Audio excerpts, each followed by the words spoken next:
Tā, nu sveicināti, labrīt. Cienījamie semināra apmeklētāji, ļoti interesanti runāties ar tik daudziem cilvēkiem. Mani sauc Mārtiņš Eglīte, pārstāvu uzņēmumu Zaļā josta.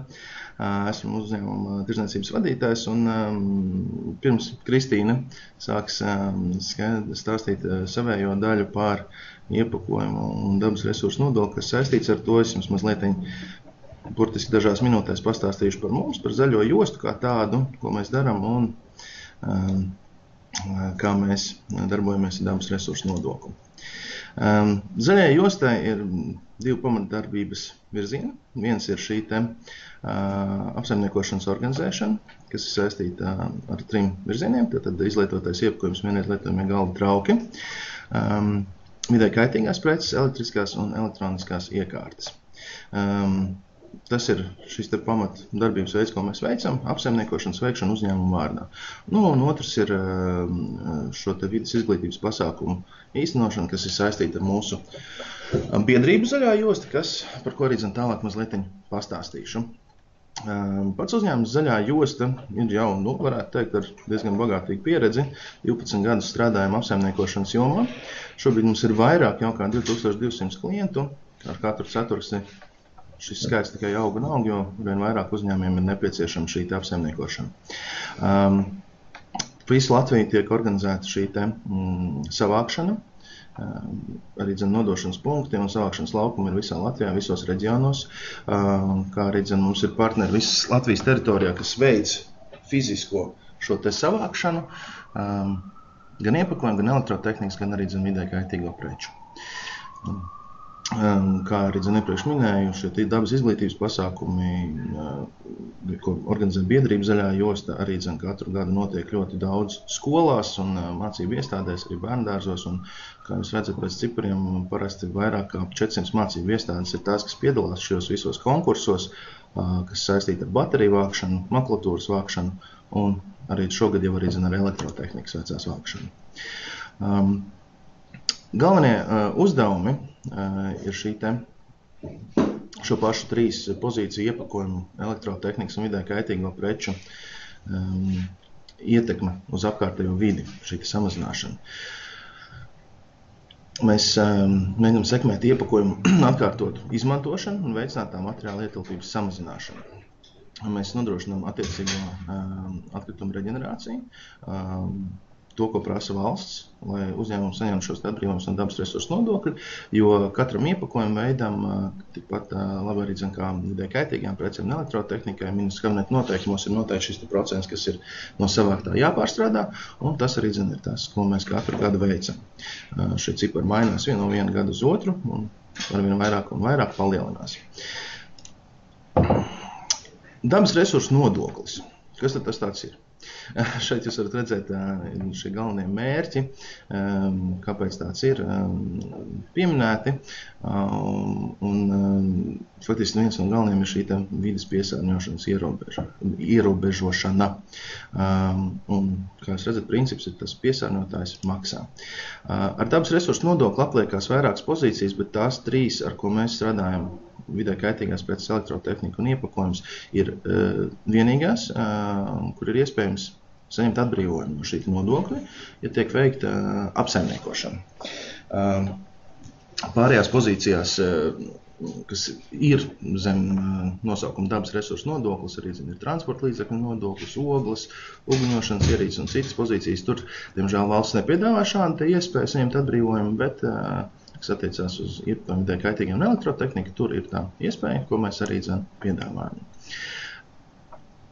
Ir šī iespēja nemaksāt. Un tas viss ir minēts šajos 2 noteikumos, ministrs kabineta noteikumu numur 1293 un 1294, kur faktiski noteikts kārtība, kādā var saņemt šo atbrīvojumu, kas ir jāveic un kā tas viss notiekās. Šobrīd šie ministrs kabineta noteikumi arī ir jau labu laiku spēkā. No ministrijas puses arī ir teicis, ka notiekās izmaiņas lēnā garā, bet kad tas būs un kā tas būs, to, protams, mēs gaidīsim un tad arī informēsim visus savējos klientus un arī citus cilvēkus. Uzņēmums, kas maksā šo dabas resursu nodokli, var darboties pēc diviem veidiem.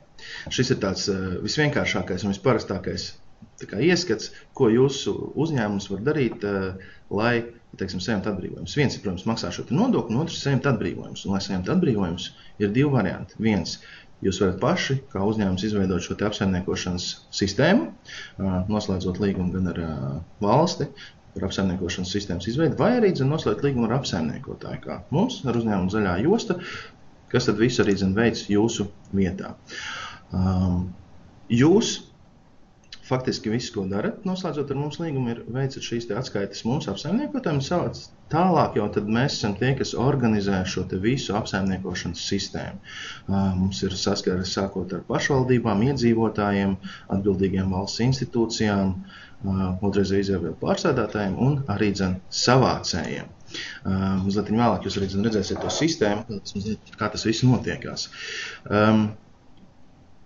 Priekšrocības, protams, ir daudz, ko jūs iegūstat noslēdzot šo līgumu. Galvenais, es domāju, kas arī daudziem, tas jau vairāk vadītājiem ir tas, kas visvairāk interesē, šis 100% atbrīvojums un iespēja krietni ietaupīt naudas līdzekļus. Un arī laika ziņā ir iespējams ietaupīt krietni laiku un neveicot pašiem šīs visas atskaites, bet vienkārši reizi ceturksnī, teiksim, elektroniski sniedzot atskaites mums. Kā arī, protams, šīs visas bezmaksas konsultācijas, ko mēs sniedzam, iespējas apmeklēt mūsu rīkotos seminārus, kā piemēram šobrīd, šis pats seminārs,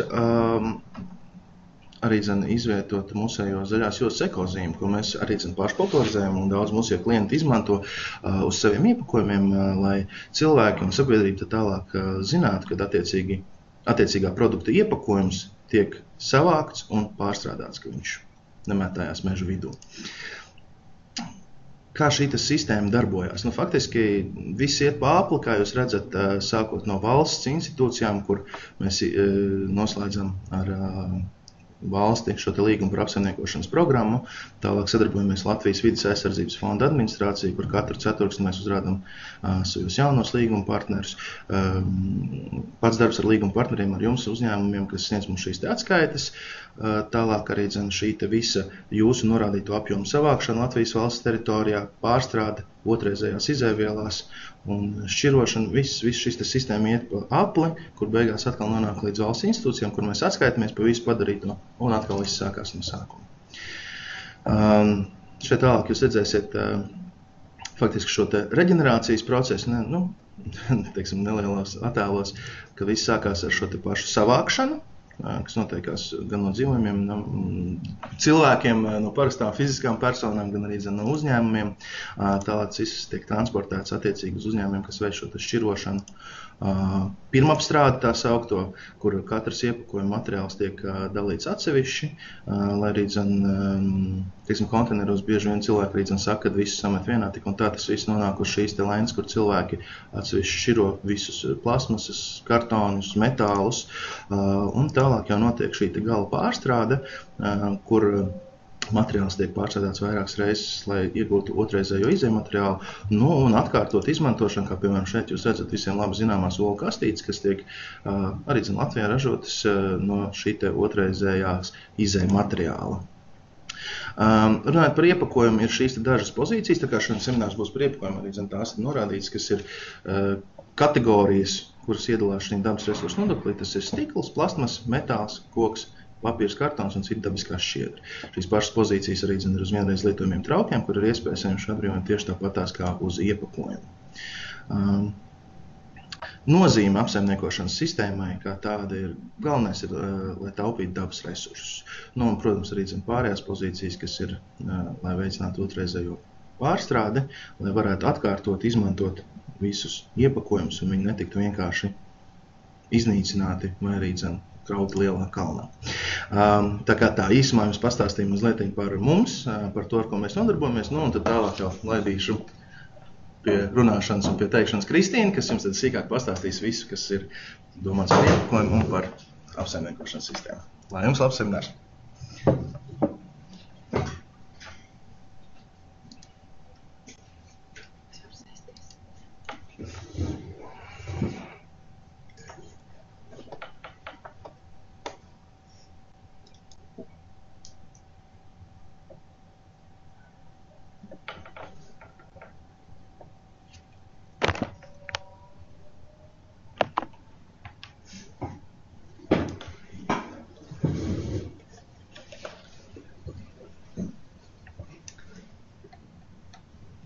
Labdien visiem klausītājiem un jau šoreiz skatītājiem.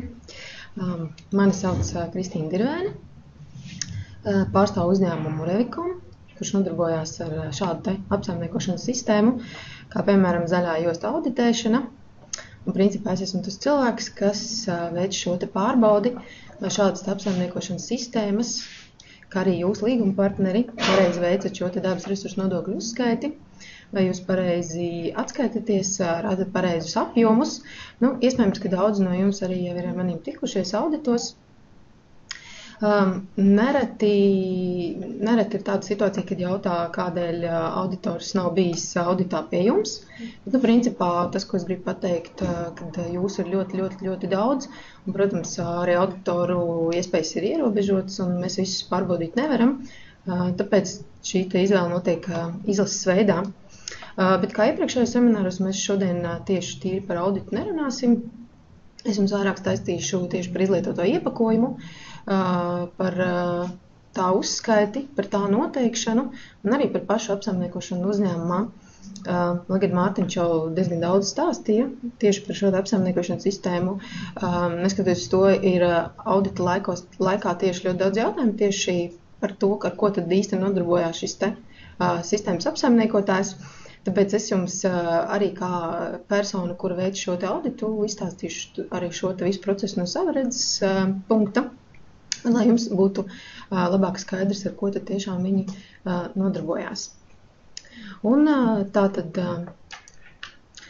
principā, tātad šodien mēs runāsim par dabas resursu nodokļu objektu, tas ir par preču izstrādājumu iepakojumu, tāpat arī par vienreiz lietojamiem galda traukiem un piedrumiem, un šeit arī jāmin tāda lieta kā iepakojums, kuru pakalpojums sniedzējs pievieno izstrādājumu, kurš pēc šī pakalpojuma sniegšanas nonāk pie pakalpojuma saņēmējiem. Tad principā tā ir šī iepakošana, pārpakošana, kas arī apliekās ar šo dabas resursu nodokli. Principā iepakojuma definīcija ir dota iepakojuma likumā. Principā šī definīcija tātad konkrēti jau pasaka, kas ir šis iepakojums, kādas funkcijas šis iepakojums pilda un kā principā jūs varat noteikt uzņēmumā, vai jums ir šis iepakojums, kas apliekas ar šo dabas resursu nodokli, vai attiecīgi jums nav par šo iepakojumu jāmaksā. Un principā tīri schematiski, tad pieņemsim, ka mums tātad ir šī prece, šī spuldzīte, tad šai precei ir pievienots konkrēts jau izstrādājuma kopums, kurš attiecīgi pilda kaut kādas noteiktas jau funkcijas. Tad, principā, šis izstrādājuma kopums jāaizsargā šo preci, viņš viņu satur, tāpat viņš viņu arī piegādā, uzglabā, nodrošina šīs preces ērtu lietošanu, kā arī šo preci realizē, un, protams, ļoti svarīga funkcija ir šīs preces iepazīstināšana. Visas šīs funkcijas tiek realizētas visā šajā preces aprits ciklā, tad sākot no ražotāju un beidzot arī ar patērētāju. Un šis iepakojums no preces tiek atdalīts pirms patērēšanas vai arī patērēšanas laikā. Neskatoties uz šo iepakojumu, nereti ir arī dažādi jautājumi, vai tas ir iepakojums, vai tas nav iepakojums, un tādēļ principā tiek izdalītas tādi kā trīs kritēriji. Attiecīgi, pirmais kritērijs, tātad izstrādājumi tiek uzskatīti par iepakojumu, ja viņi, protams, atbilst jau šai iepakojuma likuma minētajai definīcijai, un attiecīgi tas neskar citas funkcijas, ko iepakojums vēl varētu pildīt, izņemot tādus gadījumus, kad šis izstrādājums ir preces neatņemama daļa, un attiecīgi tas vajadzīgs, lai pildītu visas šīs iepakojuma funkcijas, visu preces kalpošanas laiku, un visas sastāvdaļas ir paredzēts izmantot, patērēt vai no tām atbrīvoties arī vienlaicīgi. Un ir tādi arī ministru kabineta noteikumi numur 983, par kuriem bieži vien ļoti daudz nezin, bet principā šajos ministru kabineta noteikumu 3. pielikumā ir doti tādi kā piemēri, kas tad skaitās šis izstrādājums, kas ir iepakojums, un arī tādi izstrādājumi, kas nav iepakojumi. Un principā visiem šiem 3 kritērijiem, par kuriem es arī turpināšu stāstīt, viņam ir doti šie piemēri. Principā šajos piemēros minētas tādas lietas, kas labāk tātad izskaidro šo iepakojumu būtību, šis ir tas iepakojums vai nav. Un tāpat arī ministrija šeit ir iekļausi tādas lietas, kurām bieži vien arī ir visvairāk jautājumu, piemēram, par printeru kasetnēm ir tas iepakojums, par to ir jāmaksā šis dabas resursu nodoklis vai par to dabas resursu nodoklis nav jāmaksā. Tāpēc droši šos ministrijas noteikumus ir ļoti vērtīgi paskatīties un iespējams arī atrast atbildi uz kādu no saviem jautājumiem. Otrais kritērijs savukārt attiecās uz vienreiz lietojamiem traukiem. Principā tad par iepakojumu tiek uzskatīti arī izstrādājumi un vienreiz lietojami izstrādājumi, kas ir projektēti un paredzēti piepildīšanai, vai arī tiek piepildīti jau konkrēti tirdzniecības vietā, un attiecīgi tie arī pilda šo iepakojumu funkciju. Un arī šim te kritērijam ir doti piemēri, tātad tie var būt dažādi vienreiz lietojamie šķīvi un tases, iepakojuma plēve, un attiecīgi arī ir doti piemēri izstrādājumiem, kas nav minēti kā iepakojums, un attiecīgi par tiem arī dabas resursu nodoklis nav jāmaksā. Un trešais kritērijs attiecās uz tādiem iepakojuma sastāvdaļām un palīgelementiem, kas konkrēti jau ir iekļauti iepakojumā, un arī attiecīgi viņi tiek uzskatīti par iepakojuma daļu, kurā ir iekļauti.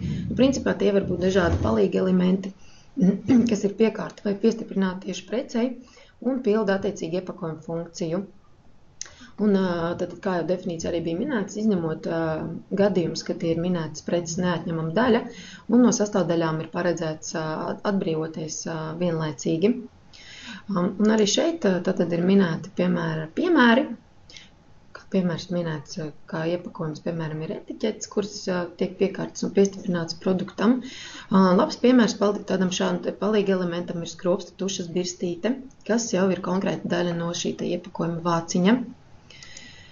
Tāpat runājot par iepakojumu, ļoti svarīgi izdalīt ir visus 3 iepakojumu veidus, par kuriem nereti arī šajā dabas resursu nodokļu uzskaitē tiek aizmirsts.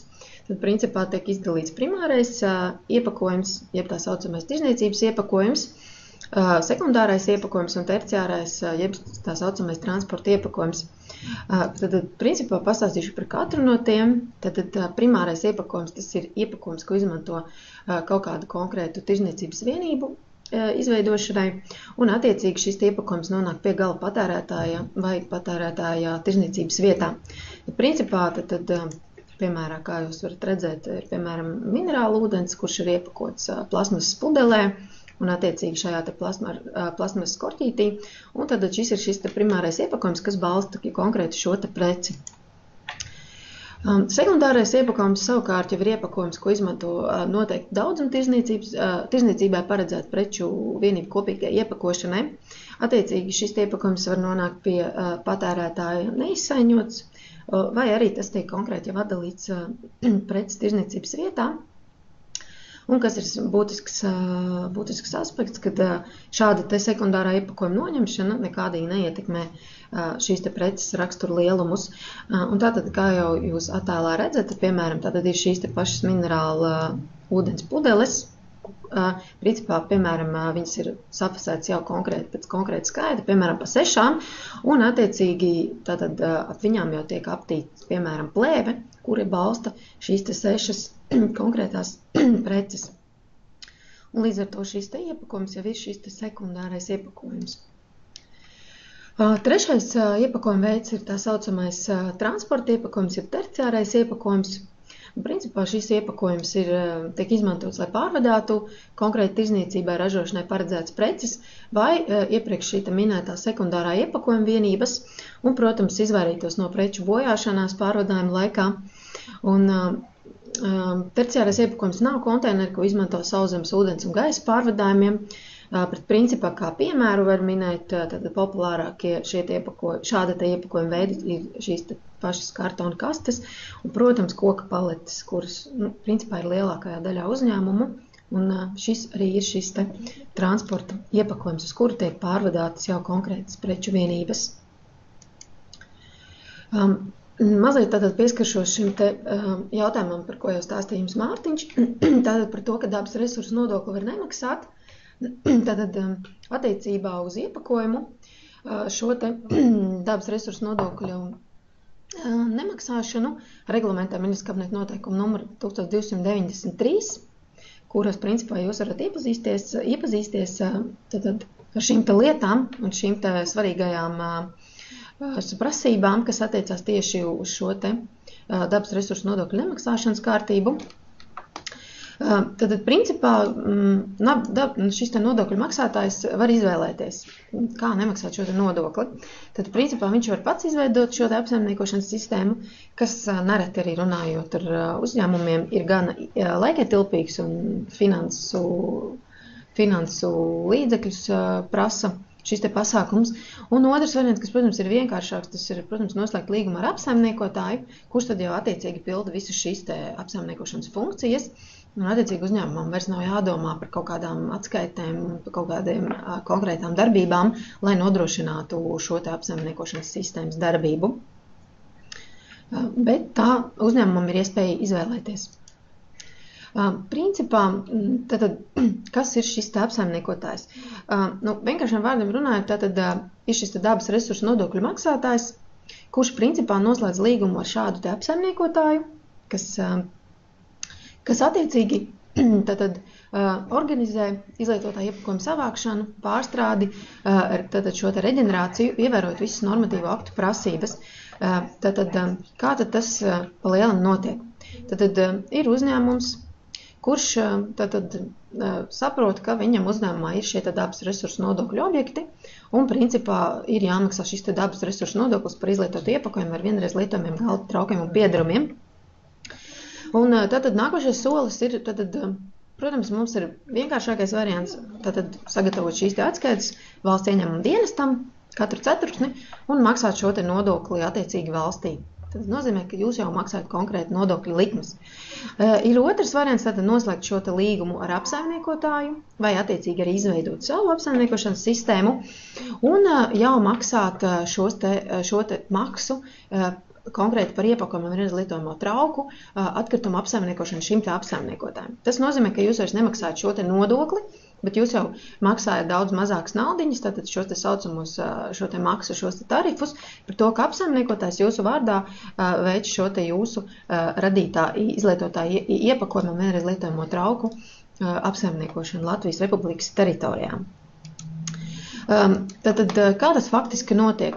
Tātad, ja jūs esat noslēguši līgumu ar šādu apsaimniekotāju, tad jūs katru ceturksni iesniedzat šo te atskaiti, līdzīgi kā valsts ieņēmuma dienestam, principā par tiem apjomiem, pa kuriem jums ir jāmaksā dabas resursu nodoklis, tad attiecīgi par iepakojumu un vienreiz lietojamiem traukiem un piedarumiem.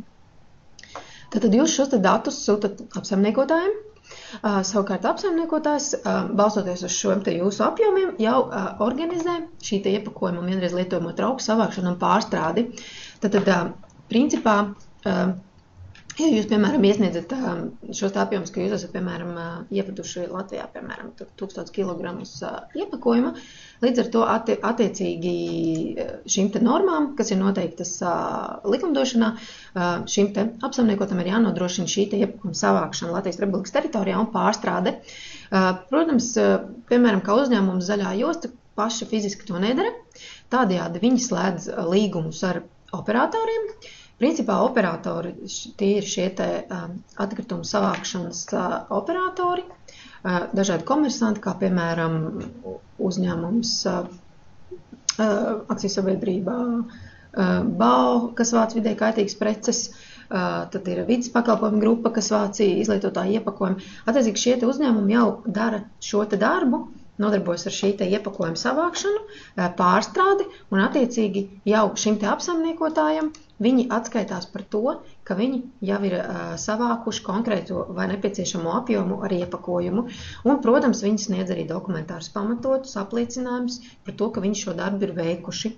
Un attiecīgi apsaimniekotājs par visu šo te ciklu, kas ir attēlot šajā slaidā, konkrēti atskaitās jau savai kontrolējušai iestādei. Tad, principā, šis ir viss tas cikls, kas sākas no jūsu iesniegtajiem datiem. Tālāk jums stāstīšu par dabas resursu nodokļu maksātājiem, kam tad ir jāmaksā šis te dabas resursu nodoklis. Un galvenais tātad aspekts tiek likts uz tātad persona, kura pirmā Latvijas Republikas teritorijā realizē preces iepakojumā. Un šeit ir jāmin arī tās preces, kas ir pievienotas pircēja ērtības vai reklāmas noformējuma dēļ pirkumam. Šeit ir minēti tā saucamie maisiņi, kuri tiek pievienoti pēc pirkuma izdarīšanas, konkrēti jau tirdzniecības vietām.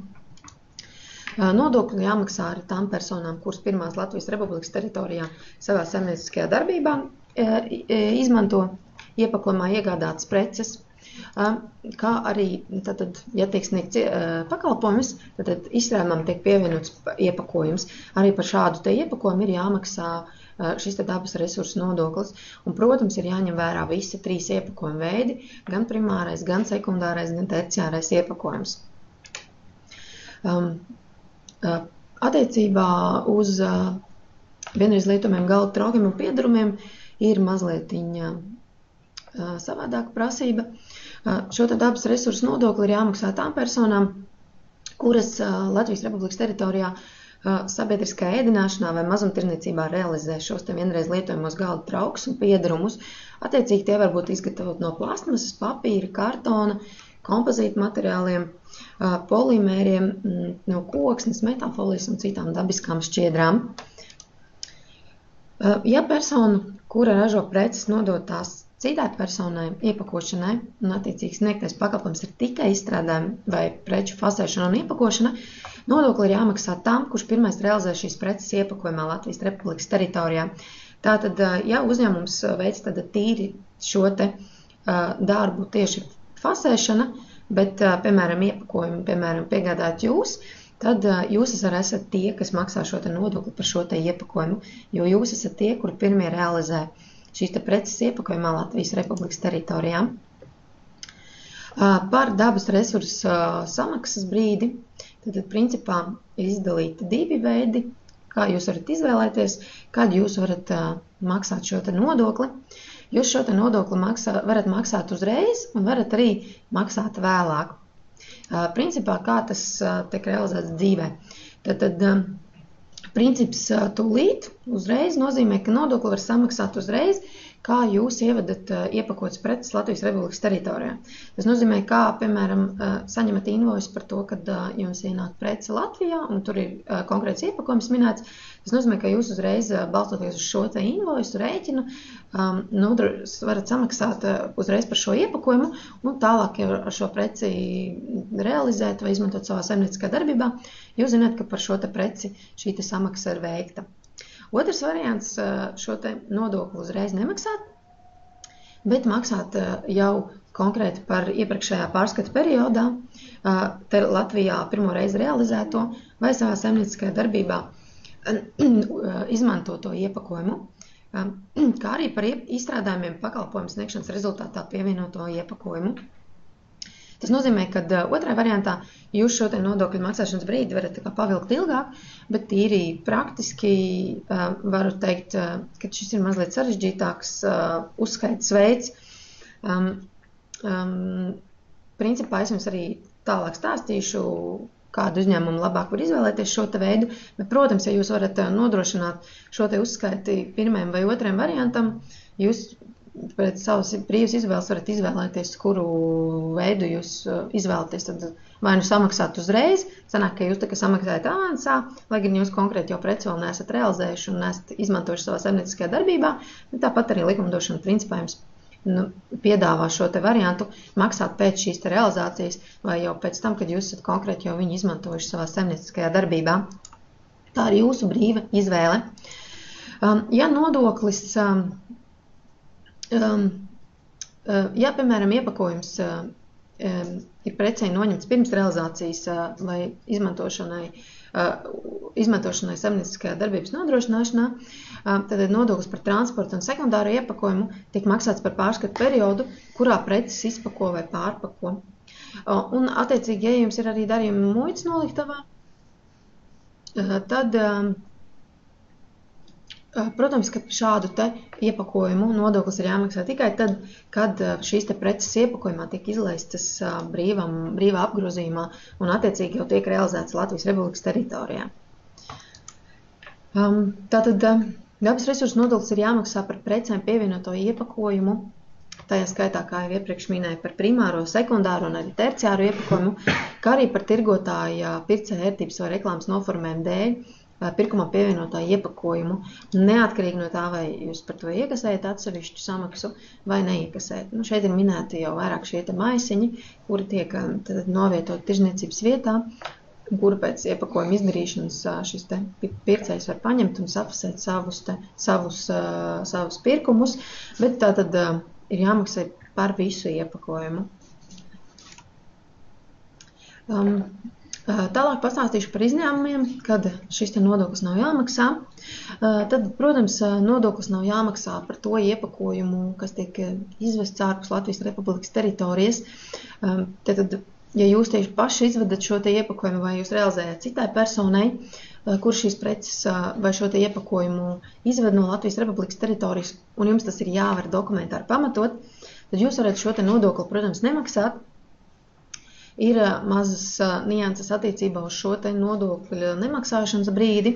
Tad nodokli nemaksā, ja iepakojumā vai preču iepakojumā realizācija izvešana notiek vienā nodokļu maksāšanas periodā. Savukārt samaksāto nodokļu summu ieskaita kā nodokļu avansa maksājumu, ja šī preču iepakojumā realizācija un izvešana notiek dažādos nodokļu maksāšanas periodos. Un, protams, jums ir jāvar dokumentāri pamatot to, ka jūs šīs preces iepakojumā vai šo iepakojumu esat izveduši ārpus Latvijas Republikas teritorijas. Ja, piemēram, jūs šo nodokli maksājat pēc realizācijas, tas nozīmē, ka jums, principā, jūs jau samaksājat tikai par to iepakojumu, kurš reāli tiek realizēts vai attiecīgi jau izmantots saimnieciskā darbībā Latvijas Republikas teritorijā. Tad, principā, jūs jau neko nepārmaksājat. Bet gadījumā, ja jūs uzreiz samaksājat par visu iepakojumu, kas uzreiz ienāk Latvijas Republikas teritorijā, tad jums ir jāievēro šis princips, kad jūs nodokli nemaksājat. Tad, ja realizācija izvešana notiek vienā nodokļu maksāšanas periodā, un savukārt jums ir jāsamaksā šis nodoklis un jāieskaita kā nodokļu avansa maksājums, un jūs, principā, viņu atmīnusot savās atskaitēs varat tikai tajā periodā, tas ir attiecīgi ceturksnī, kad jūs šo iepakojumu vai preces iepakojumā izvedat ārpus Latvijas Republikas teritorijā.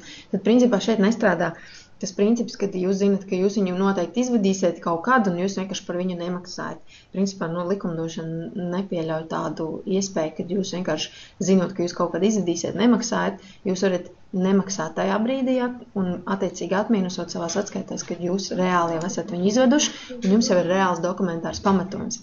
Tad, principā, tas notiek tā, ja, piemēram, jūs janvārī ievedat iekšā preces iepakojumā vai iepakojumu, un jūs šajā pašā janvārī viņus atkal izvedat no Latvijas Republikas teritorijas, tad jūs vienkārši par šo iepakojumu un par šīm precēm iepakojumam šo nodokli nemaksājat.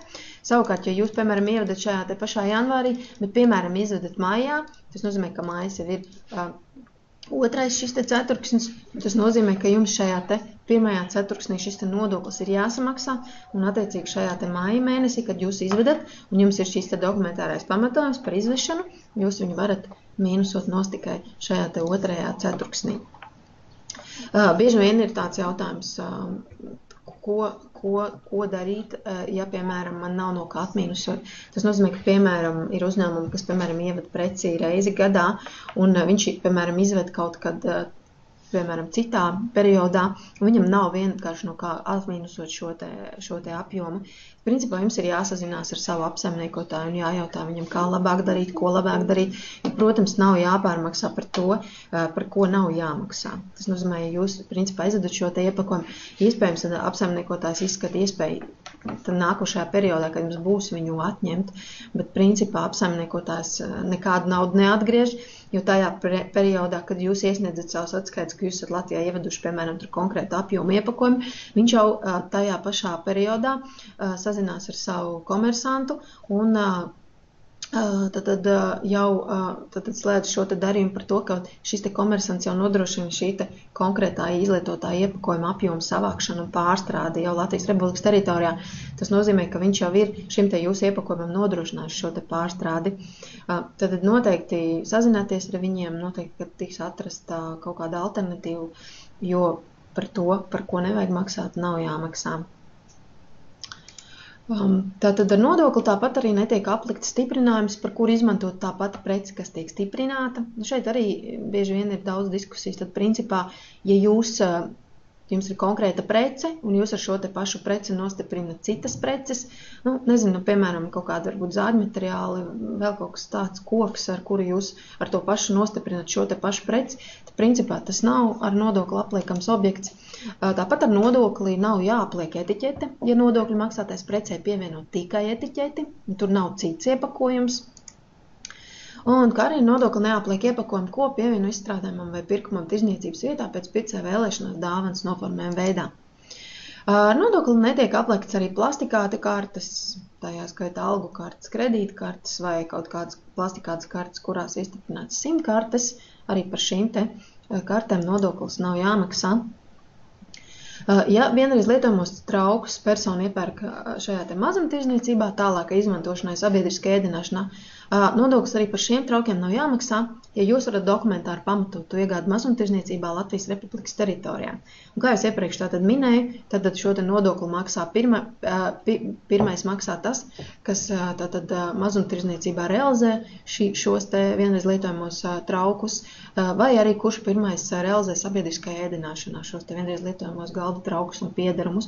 Tātad, ja jūs iegādāties mazumtirdzniecībā, tas nozīmē, ka šis te mazumtirgotājs bija tas, kam bija jāsamaksā pirmajam šis te nodoklis, neskatoties uz to, ka jūs šos te traukus izmantojat tālāk sabiedriskajā ēdināšanā, bet jums ir jābūt dokumentāram pamatojumam un ar konkrētiem atšifrējumiem. Jums, piemēram, ir čeks vai kvīts, tad šajā te kvītē ir jābūt atspoguļotai šai te informācijai, ka tie ir vienreiz lietojami galda trauki un piederumi, konkrēts skaits un konkrēts apjoms, lai šādā te pārbaudas reizē var pārliecināties par to, ka tiešām jūs viņus esat iegādājušies mazumtirdzniecībā.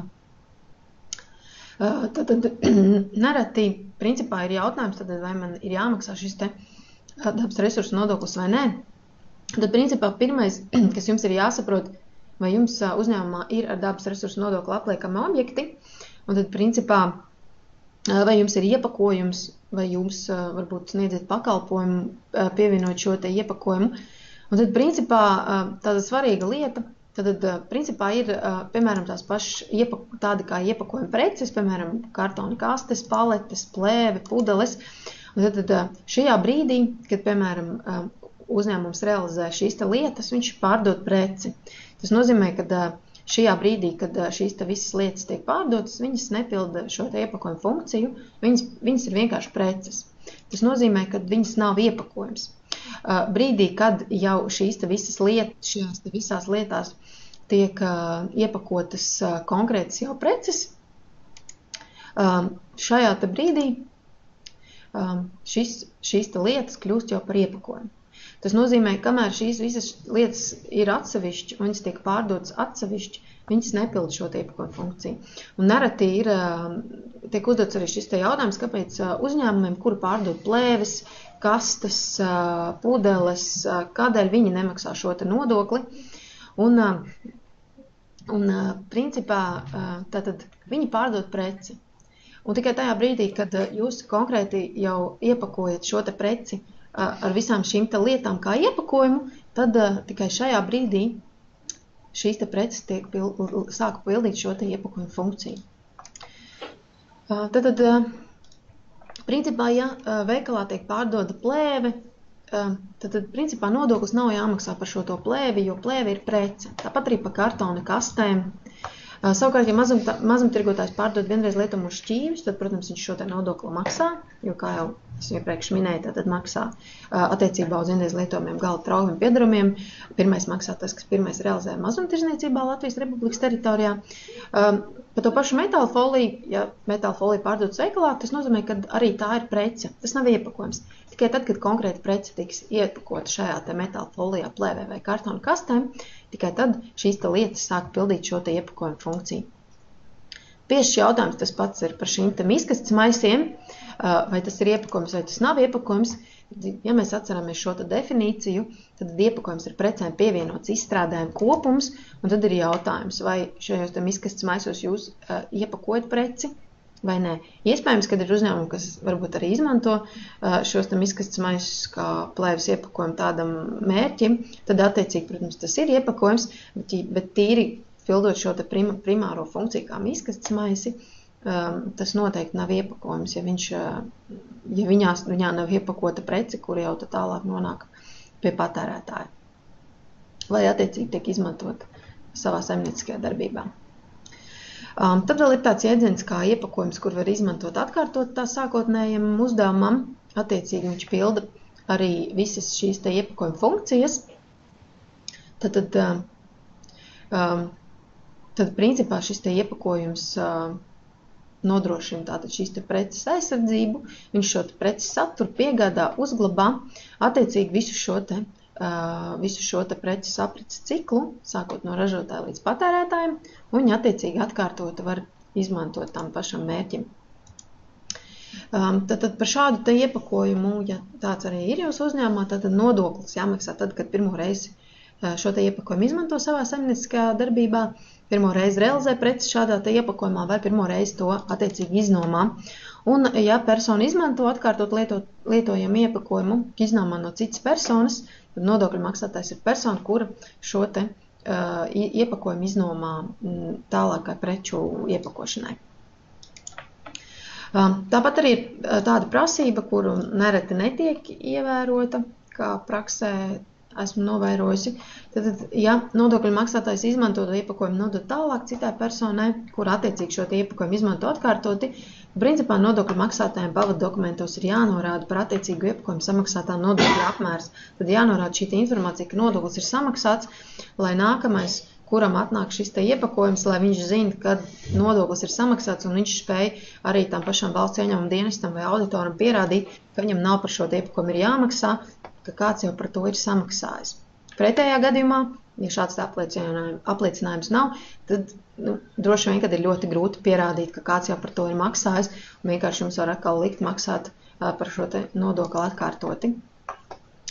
Tātad par vienreiz lietojamiem galda traukiem un piedarumiem, tātad principā šie te trauki var būt gatavot no papīra, kartona, laminātiem, polimēra, metāla, tā skaitā bioplastmasas, oksidēdamās plastmasas vai folija.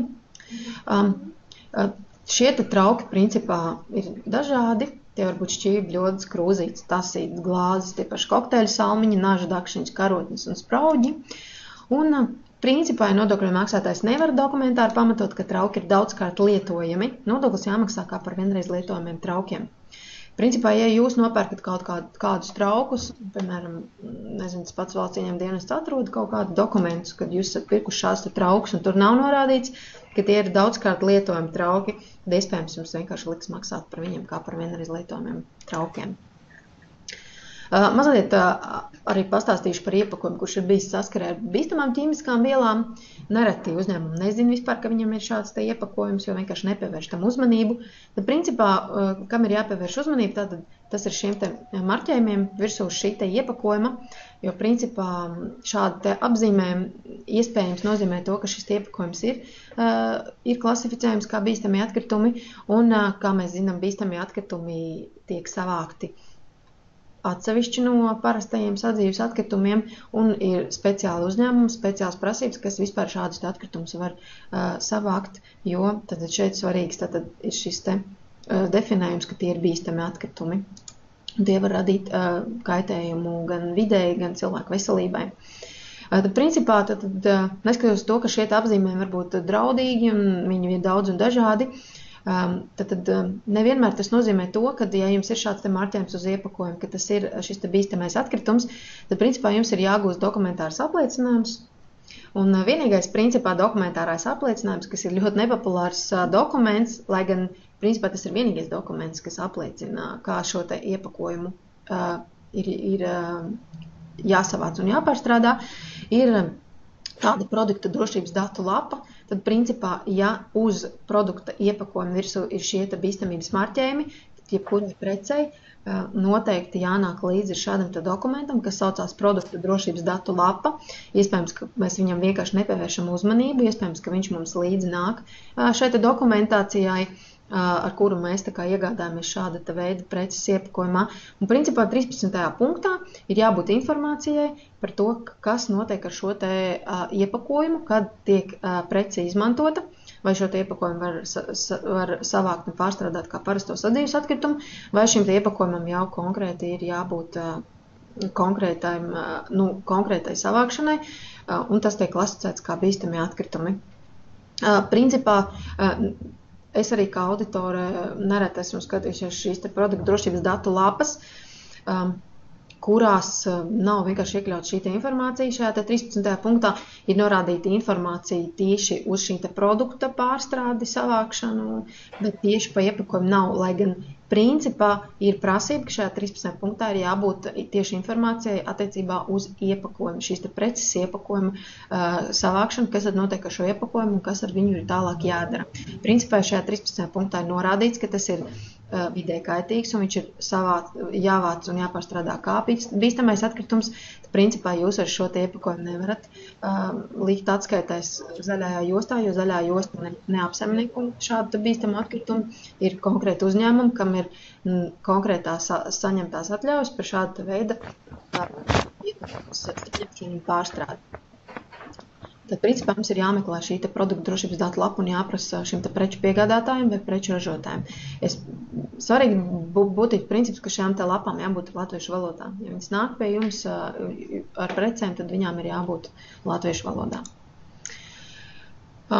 Tātad, tad principā, kā jau minēju, tad, ja jums ir šis iepakojums klasificējums kā bīstami atkritumi, tad tas vairs neatiecās uz zaļo jostu, tad jums ir jāmeklē specializēti uzņēmumi, kas nodarbojas ar šādu bīstamu atkritumu savākšanu un jau pārstrādi.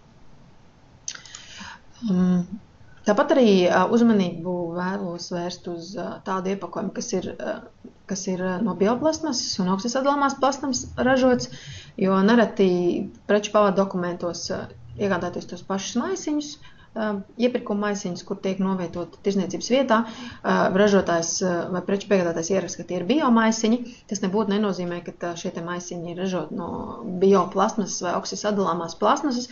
Tas nozīmē, ka jums ir jāprasa jau konkrētāka informācija, vai jums ir jāmeklē šīs kompostējumības zīmes virsū šī iepakojuma uz šiem maisiņiem, vai attiecīgi arī jāprasa jau specializēts certifikāts vai licences numurs šim ražotājiem un piegādātājiem, kurš jums šādu veidu iepakojumu ir piegādājis. Un tikai tad, kad jūs jau gūstat konkrētu apliecinājumu par to, ka jā, tiešām tā ir bioplasmas, tad jūs arī savās atskaitēs varat likt iekšā šo iepakojumu kā bioplasmas. Kamēr šāds apliecinājums nav, tad principā jūs nevarat gūt šo informāciju. Un tā noteikti nebūs nedz bioplasmas, nedz oksisadalāmā plasmas. Tīri no pieredzes var teikt, ka ir principā ļoti reti, kad ir principā vispār iepakojums, kas ir ražots no šī iepakojuma pagaidām. Tāpēc meklējiet šo marķējumu vai pieprasiet šo certifikātu no ražotāja vai piegādātāja. Tālāk stāstīšu par dabas resursu nodokļu uzskaitu, kas noteikti arī interesē jūs visvairāk. Tad, principā, pats galvenais, kas ir viss šīs dabas resursu nodokļu uzskaitas pamatā, tad šies iepakojuma materiāla veids un svars, kā arī vienreiz lietojamā galda traukuma piedaruma materiāla veids un svars, ir jāpamato ar uzskaitas dokumentiem. Tas tāpat kā likumā par grāmatvedību, MK noteikumos, tad visiem darījumiem ir jābūt pamatotiem ar dokumentiem. Tāpat arī ir šeit. Principā notiek kaut kāds skaitlis tiek ierakstīts šajā uzskaitē. Tas nozīmē, ka šim ciparam ir jābūt pamatotam ar dokumentu. Tātad ir jāņem vērā likumdošanas prasības attiecībā uz svaru noteikšanas metodēm un pamatojumu dokumentiem. Tātad šīs svaru noteikšanas metodas un arī visi šie pamatojuma dokumenti, kurus jūs varat izmantot dabas resursu nodokļu uzskaitas pamatošanai, ir noteikti ministra kabineta noteikumos numur 404. Es arī principā iesaku visiem iepazīties ar šiem ministra kabineta noteikumiem, kuri nodarbojās tieši ar šo dabas resursu nodokļu uzskaiti, jo principā visa informācija, kur mēs tālāk arī skatīsimies, 90% ir no šiem ministra kabineta noteikumiem. Tātad šajos pašos ministra kabineta noteikumos ir noteikts arī šīs iepakojuma un vienreiz lietojamo trauku svaru noteikšanas metodas, kā tad var izvēlēties noteikt šo iepakojumu svaru. Tātad tiek izdalītas divas metodas, tātad ir tiešā noteikšanas metode un ir netiešā noteikšanas metode. Tiešā noteikšanas metode tā ir iepakojuma vai vienreiz lietojamo trauku katras vienības svēršana, attiecīgi ievērojot visas normatīvās prasības par metroloģijas prasībām. Tad tas nozīmē, ka jums ir svari, ja jūs veicat šo iepakojumu svēršanu, tad jums ir noteikti jānodrošina svaru verifikācija. Esmu šajā slaidā arī iekļausi informāciju par ministra kabineta noteikumiem, kuri principā nosaka šo svaru verifikāciju, kurā arī ir iekļaut šī informācija, cik tad bieži ir jāveic šī svaru verifikācija. Bet svaru verifikācija ir jābūt. Pretējā gadījumā vienkārši nav šī pierādījuma, ka tiešām šie svari jums rāda pareizus rādījumus. Attiecībā uz netiešās noteikšanas metodēm tiek izdalītas 3 metodes. Tad pirmā metode tā ir iepakojuma vai vienreiz lietojamo trauku materiālu izlietojuma normas vai faktiskais patērētais attiecīgā veida iepakojuma vai vienreiz lietojamo trauku materiālu svars. Tad principā šis attiecas vairāk jau uz ražošanas uzņēmumiem, kuri jau konkrēti ir izstrādājuši savā uzņēmumā šīs normas, kurās konkrēti ir atspoguļot informāciju, cik tad konkrēti kāds iepakojuma veids un cik lielā apmērā tiek pievienots jau precei. Otrā metode ir preču piegādātājs sniegtais tehniskais apraksts, jeb tā saucamā specifikācija. Tad principā tā ir kāda informācija, kur jums sniedz piegādātājs par šo iepakojumu, kas ir pievienots precei, vai iepakojumu, kuru jūs esat tātad ievaduši šajā Latvijas Republikas teritorijā. Un trešā metode ir dati par analogu preču, tātad identisku preču analogu iepakojumu vai vienreiz lietojamo trauku materiālu veidu un svaru. Principā svarīgi tad ir tas, ka šajos pašos ministra kabineta noteikumos numur 404 šajām netiešās noteikšanas metodēm principā ir noteikts pieļaujams novirzes svaru noteikšanai. Tur principā katram iepakojuma materiāla veidam ir citi procenti, pa kuriem ir pieļauta šī nobīde. Tas nozīmē, ka noteikti, ja jūs izmantojat kādu no šīm 3 metodēm, noteikti paskatieties, un tad jums ir dot iespēju kļūdīties un mazliet varbūt šīs novirzītes.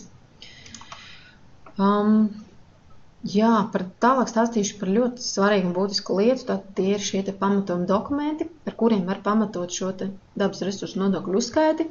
Tad principā tie ir tie dokumenti, kuros ir jābūt informācijai par šo iepakojumu vai vienreiz lietojamo trauku materiālu veidu un svaru.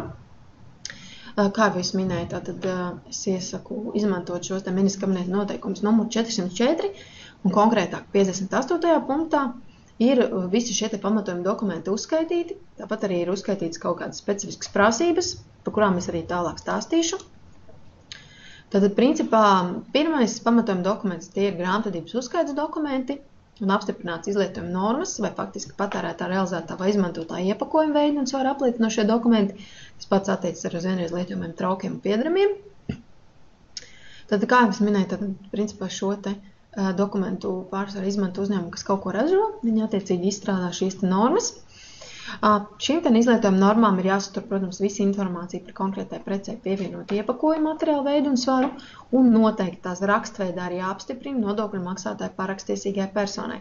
Tas nozīmē, ka jums šādas normas ir, iespējams, ka jums šīs normas ir ievadītas jūsu uzskaites programmās, bet pēc pieprasījuma, vai tas ir valsts ieņēmuma dienests vai auditors, jums ir jāspēj uzrādīt rakstveidā šīs normas, kuras attiecīgi ir apstiprinājusi nodokļu maksātāju parakstiesīgā persona.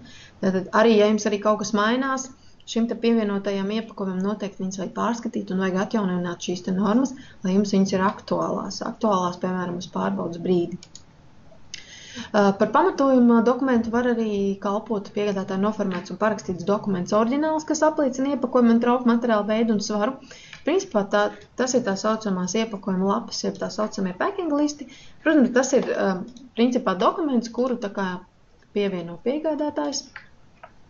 Un konkrēti šajā dokumentā ir atspoguļot visu šī iepakojuma informāciju. Un attiecīgi no šīs informācijas jūs jau varat tālāk veikt šo dabas resursu nodokļu uzskaiti. Bieži vien ir daudz jautājumu tieši par šo oriģinālu.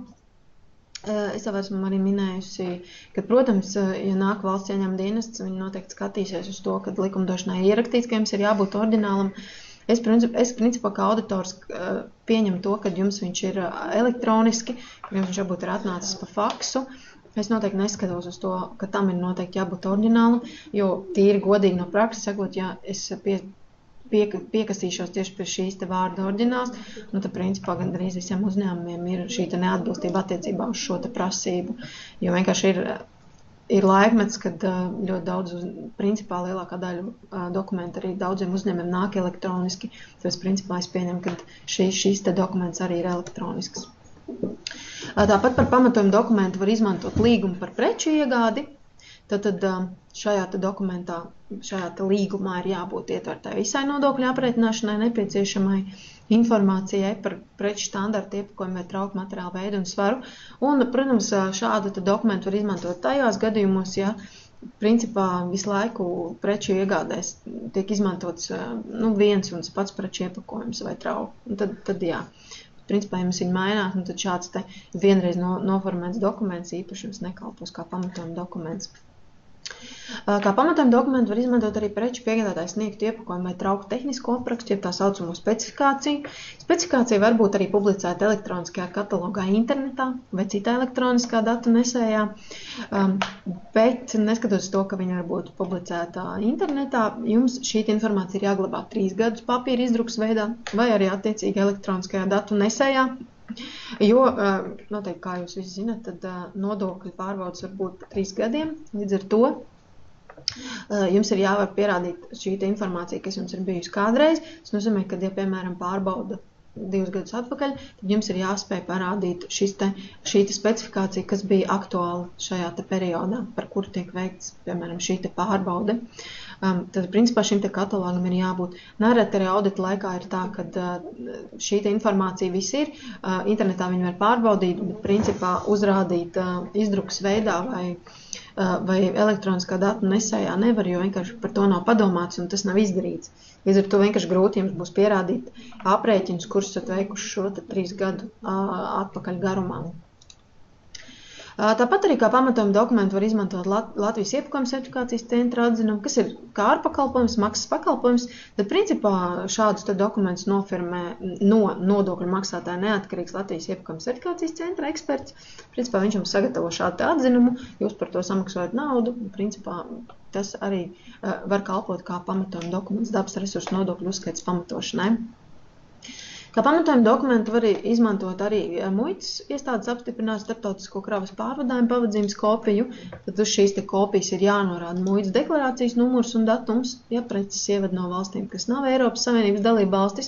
Un, protams, šādam dokumentam arī jāsatur visa informācija par iepakojumu vai trauku materiālu veidu un svaru. Un tikai tādā gadījumā jūs, ja varat atrast šo informāciju, jūs varat šo dokumentu jau likt kā pamatojuma dokumentu dabas resursu nodokļu uzskaitē. Kā pamatojuma dokuments, protams, var kalpot arī pievienotās vērtības nodokļa rēķins, tas ir invoisi. Tad šajā rēķinā arī ir jāietver visa šī informācija par precē pievienoto iepakojumu, materiālu veidu un svaru. Un, attiecīgi, šāds nodokļa rēķins pamatošanai var būt derīgs bez paraksta. Bet šajā dokumentā ir jābūt visai šai informācijai, lai jūs varat konkrēti jau pamatot, kur jūs esat ieguvuši šo informāciju par precēm pievienoto iepakojumu materiālu veidu un svaru. Tad vēl ir tāds dokuments kā nodokļu maksātāja apstiprināts akts. Šis te akta paraugs ir noteikts Ministru kabineta noteikumos numur 404.9. pielikumā. Principā aktā ir jāiekļauj informācija par faktiski patērēto iepakojumu materiālu veidu un svaru vai faktiski patērēto trauku materiālu veidu un svaru. Principā šis te, tad, kā es minēju, akta paraugs ir noteikts. Tas nozīmē, ka jums vienkārši viņš ir jāņem no turienes un jāizpilda visas prasības, kuras ir prasītas. Principā šo te aktu izmanto gadījumos, kad jūs sverat iepakojumu vai šos te traukus, attiecīgi, vai arī jūs izmantojat informāciju par analogām precēm, identisku analogu iepakojumu materiālu veidu un svaru. Attiecīgi šajā te aktā ir jānorāda tātad principā visi šīs te svari, svaru verifikācijas, attiecīgi šis te fakts, ka jūs esat svēruši, un principā visa informācija, ko jūs esat ieguvuši no šīs te svēršanas. Tāpat, ja izmantojat datus par analogiem iepakojumiem, tad jums arī šajā te aktā ir jānorāda šis te informācijas avots, no kurienes jūs esat ieguvuši tieši šo te informāciju par šo te iepakojumu, lai piemēram, ja ir nepieciešams pārbaudīt šo informāciju, kur jūs esat ieguvuši, lai šī trešā persona var arī pārbaudīt šo, vai jūs norādat internetā adresi, vai jūs norādat kaut kādu citu preču piegādātāju, bet šī informācija ir jāvar pārbaudīt. Tādējādi jums ir šis informācijas avots šajā aktā jānorāda. Tad šis te akts ir jāsagatavo komisijai. Komisija ir 3 darbinieku sastāvā, attiecīgi, kurai ir jāiekļauj arī materiāli atbildīgā persona. Noteikti komisija ir jāapstiprina ar vadītāju rakstisku rīkojumu, par ko nereti aizmirstās. Tad, principā, jūs noformēt šādu aktu. Jums ir jābūt rīkojumam par komisiju, 3 cilvēku sastāvā, un šim te rīkojumam ir jābūt, un viņu ir jāvar uzrādīt pēc auditora vai valsts ieņēmuma dienas darbinieku lūguma. Protams, ja uzņēmums ir, piemēram, individuālais uzņēmums, zemnieku vai zvejnieku saimniecība vai cita fiziska persona, kas veic saimniecisko darbību, protams, ka viņš šo aktu aizpilda viens pats, viņam nav jāmeklē kaimiņš, kurš viņam vēl var parakstīt uz šo te dokumentu. Bet, protams, ir dažādas situācijas, un nereti ir tā, ka, piemēram, jūs meklējat iespēju, kā noteikt šo te iepakojuma materiālu veidu un svaru, un jums pašiem svari nav, bet ir kaimiņu uzņēmumam. Tas nozīmē, ka, protams, jūs varat noslēgt rakstisku vienošanos par to, ka jūs veicat šo te svēršanu pie šie te kaimiņi, tur jā, A, B, C, bet šī te uzņēmuma pārstāvjiem arī ir jāparakstās šajā te aktā un jābūt iekļautai informācijai par to, kas tad ir šis te komersanta pārstāvs, jābūt vārdam uzvārdam. Noteikti, ja jūs apskatīsiet šo te aktu paraugu, jūs noteikti redzēsiet, kur šī te informācija ir prasīta. Tātad, ja piedalās cita komersanta pārstāvs, viņam ir jābūt iekļautam iekšā šajā te aktā, un viņam attiecīgi arī ir jāparakstās akta beigās zem komisijas parakstiem. Kā jau es pieminēju, tātad, ja notiek šī te iepakojuma vai vienreiz lietojamā trauku svaru noteikšana pie cita komersanta, tad ir jābūt kaut kādai noslēgtai rakstiskai vienošanās par to, kad piedalās arī komersanta pārstāvs, pie kura notiek šī te svara noteikšana. Ja nav nekāda pamatojuma dokumenta, protams, vienmēr ir iespējams izmantot datus par analogām precēm. Attiecīgi jāizpild arī šīs te akts, norādot šo te avotu, no kura iegūt informāciju par izmantoto analogu un tā izcelsmi. Tīri attiecībā uz iepakojumu var minēt, ka šis nav pats vienkāršākais veids, kā meklēt šo te informāciju attiecībā uz iepakojumu, materiālu veidu un svaru, bet principā, ja ir tāda iespēja, piemēram, jums ir piegādātājs, piemēram, 2 piegādātāji, kuri jums vienu to pašu preci piegādā, bet, piemēram, viens jums raksta šo informāciju, otrs neraksta, tas nozīmē, ka jūs varat kā analogu izmantot šī te piegādātāja piegādi, kurš ir norādījis. Ja var pārbaudīt to, ka tiešām nāk viena un tā pati prece, un attiecīgi tātad šis iepakojums ir viens un tas pats. Tātad šie te pamatojuma dokumenti, kurus mēs tikko apskatījām, tad principā nosaka likumdošana, tad viņi visi ir noteikti šajos ministra kabineta noteikumos numuru 404. Tātad kādus pamatojuma dokumentus izvēlēties, izmantot savā dabas resursu nodokļu uzskaitē, izvēlas pats uzņēmums. Un, principā, uzskaitē var izvēlēties izmantot vairākus pamatojuma dokumentus veidus. Piemēram, ja jums ir viens piegādātājs, kurš jums, piemēram, norāda šo informāciju invoisā, rēķinā, tas nozīmē, ka jūs izmantojat kā pamatojuma dokumentu šo rēķinu. Ja cits piegādātājs jums dod, piemēram, šos te iepakojumu lapas, ja tā saucamos packing listus, protams, kā pamatojuma dokumentu, šajā gadījumā jūs izmantojat šo te packing listu. Tas nozīmē, ka jums noteikti nav visur jāizmanto viens pamatojuma dokumentu veids. Jums ir jāmeklē iespēja, kāds dokumentu veids jums ir, to jūs konkrētājām darījumam pievienojat kā pamatojuma dokumenti, lai nodrošinātu dabas resursu nodokļu uzskaiti. Tad vēl likumdošanā ir iekļauts tāds ļoti labs punkts, par ko nereti daudzi neizmanto, daudzi varbūt iespējams nezina. Principā, likumdošana paredz to, ja atsevišķam iepakojuma veidam, vai tas ir primārais, vai tas ir sekundārais, vai tas ir terciārais transporta iepakojums, ja tad šim te atsevišķam iepakojuma veidam 95% no svara veido pamatmateriāls, tad nodoklis tiek aprēķināts summējot šo te par katru iepakojuma materiālu veidu vai par katru attiecīgu iepakojuma veidu kopēju iepakojuma izmantotā materiāla svaru, piemērot attiecīgi konkrēto nodokļa likmi. Tad, principā, vienkāršākiem vārdiem runājot, ja tad 95% veido pamatmateriāls, tas nozīmē, ka jūs varat pieņemt, ka 100% viss šis te iepakojuma materiāla veids ir tieši šis te, kas veido 95%. Piemēram, ja jums ir, piemēram, 95% piemēram, kartons un mazliet plēvi šis te iepakojums. Nu, piemēram, jūs redzat, ka viņš tur veido, piemēram, nezinu, no 1 līdz 5%. Tas nozīmē, ka principā jūs visu šo te iepakojumu varat iekļaut kā kartonu, jo principā to paredz likumdošana. Bet šeit, protams, ir jāizvērtē šie 95%. Lai nav tā, ka principā jūs izmantojat šo te, kā saka, izņēmumu, bet principā jums ir daudz vairāk šis te otrs iepakojuma materiāla veids nekā šie te 5%. Principā tas ir jāizvērtē. Bet nereti tāda iespēja ir, kad, piemēram, ir preci iepakota, piemēram, kartona kastē, un tur iekšā preci mazliet arī iepakota, piemēram, plēvē. Un tas nozīmē, ka, principā, šis ir tas primārais iepakojums, un jūs varat viņu visu ielaist kā kartonu. Ir, protams, tādas situācijas, kad, piemēram, jums ir tāds iepakojuma veids, kas neatbilst nevienai no dabas resursu nodokļu likumā 7. pielikuma minētajām materiālu grupām. Principā likumdošana paredz to, ka jums šādam te iepakojumam ir jāpiemēro tā dabas resursu nodokļu likuma, kura ir noteikta 7. pielikuma 4. pozīcijā. Tas ir pie koksnes, papīra, kartona vai citu dabisko šķiedru un bioplasmas izējmateriāliem. Tālāk ir tāda būtiska lieta par maisiņiem. Tad, principā, izdala maisiņus, principā, iedala tādas kā divās grupās. Tad pirmie tie ir maisiņi, tie, kurus tirgotājs, kurš pircējatības vai reklāmas noformējuma dēļ pirkumā pievieno šajā tirdzniecības vietā. Un, attiecīgi, šādiem te maisiņiem ir jānodrošina atsevišķa uzskaite.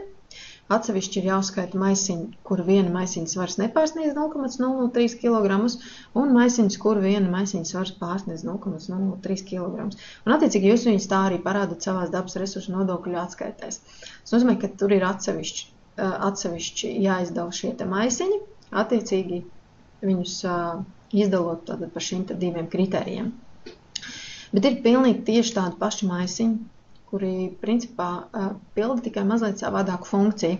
Tad, ja preces tiek realizētas šādos te plasmasas maisiņos, kuros tirgotājs jau tās ir safasējis pirms novietošanas tirdzniecības vietā, tos uzskaita pie iepakojuma materiāla veida, tad, principā, viņš kļūst jau kā iepakojums, kurā jau konkrēti ir iepakota prece.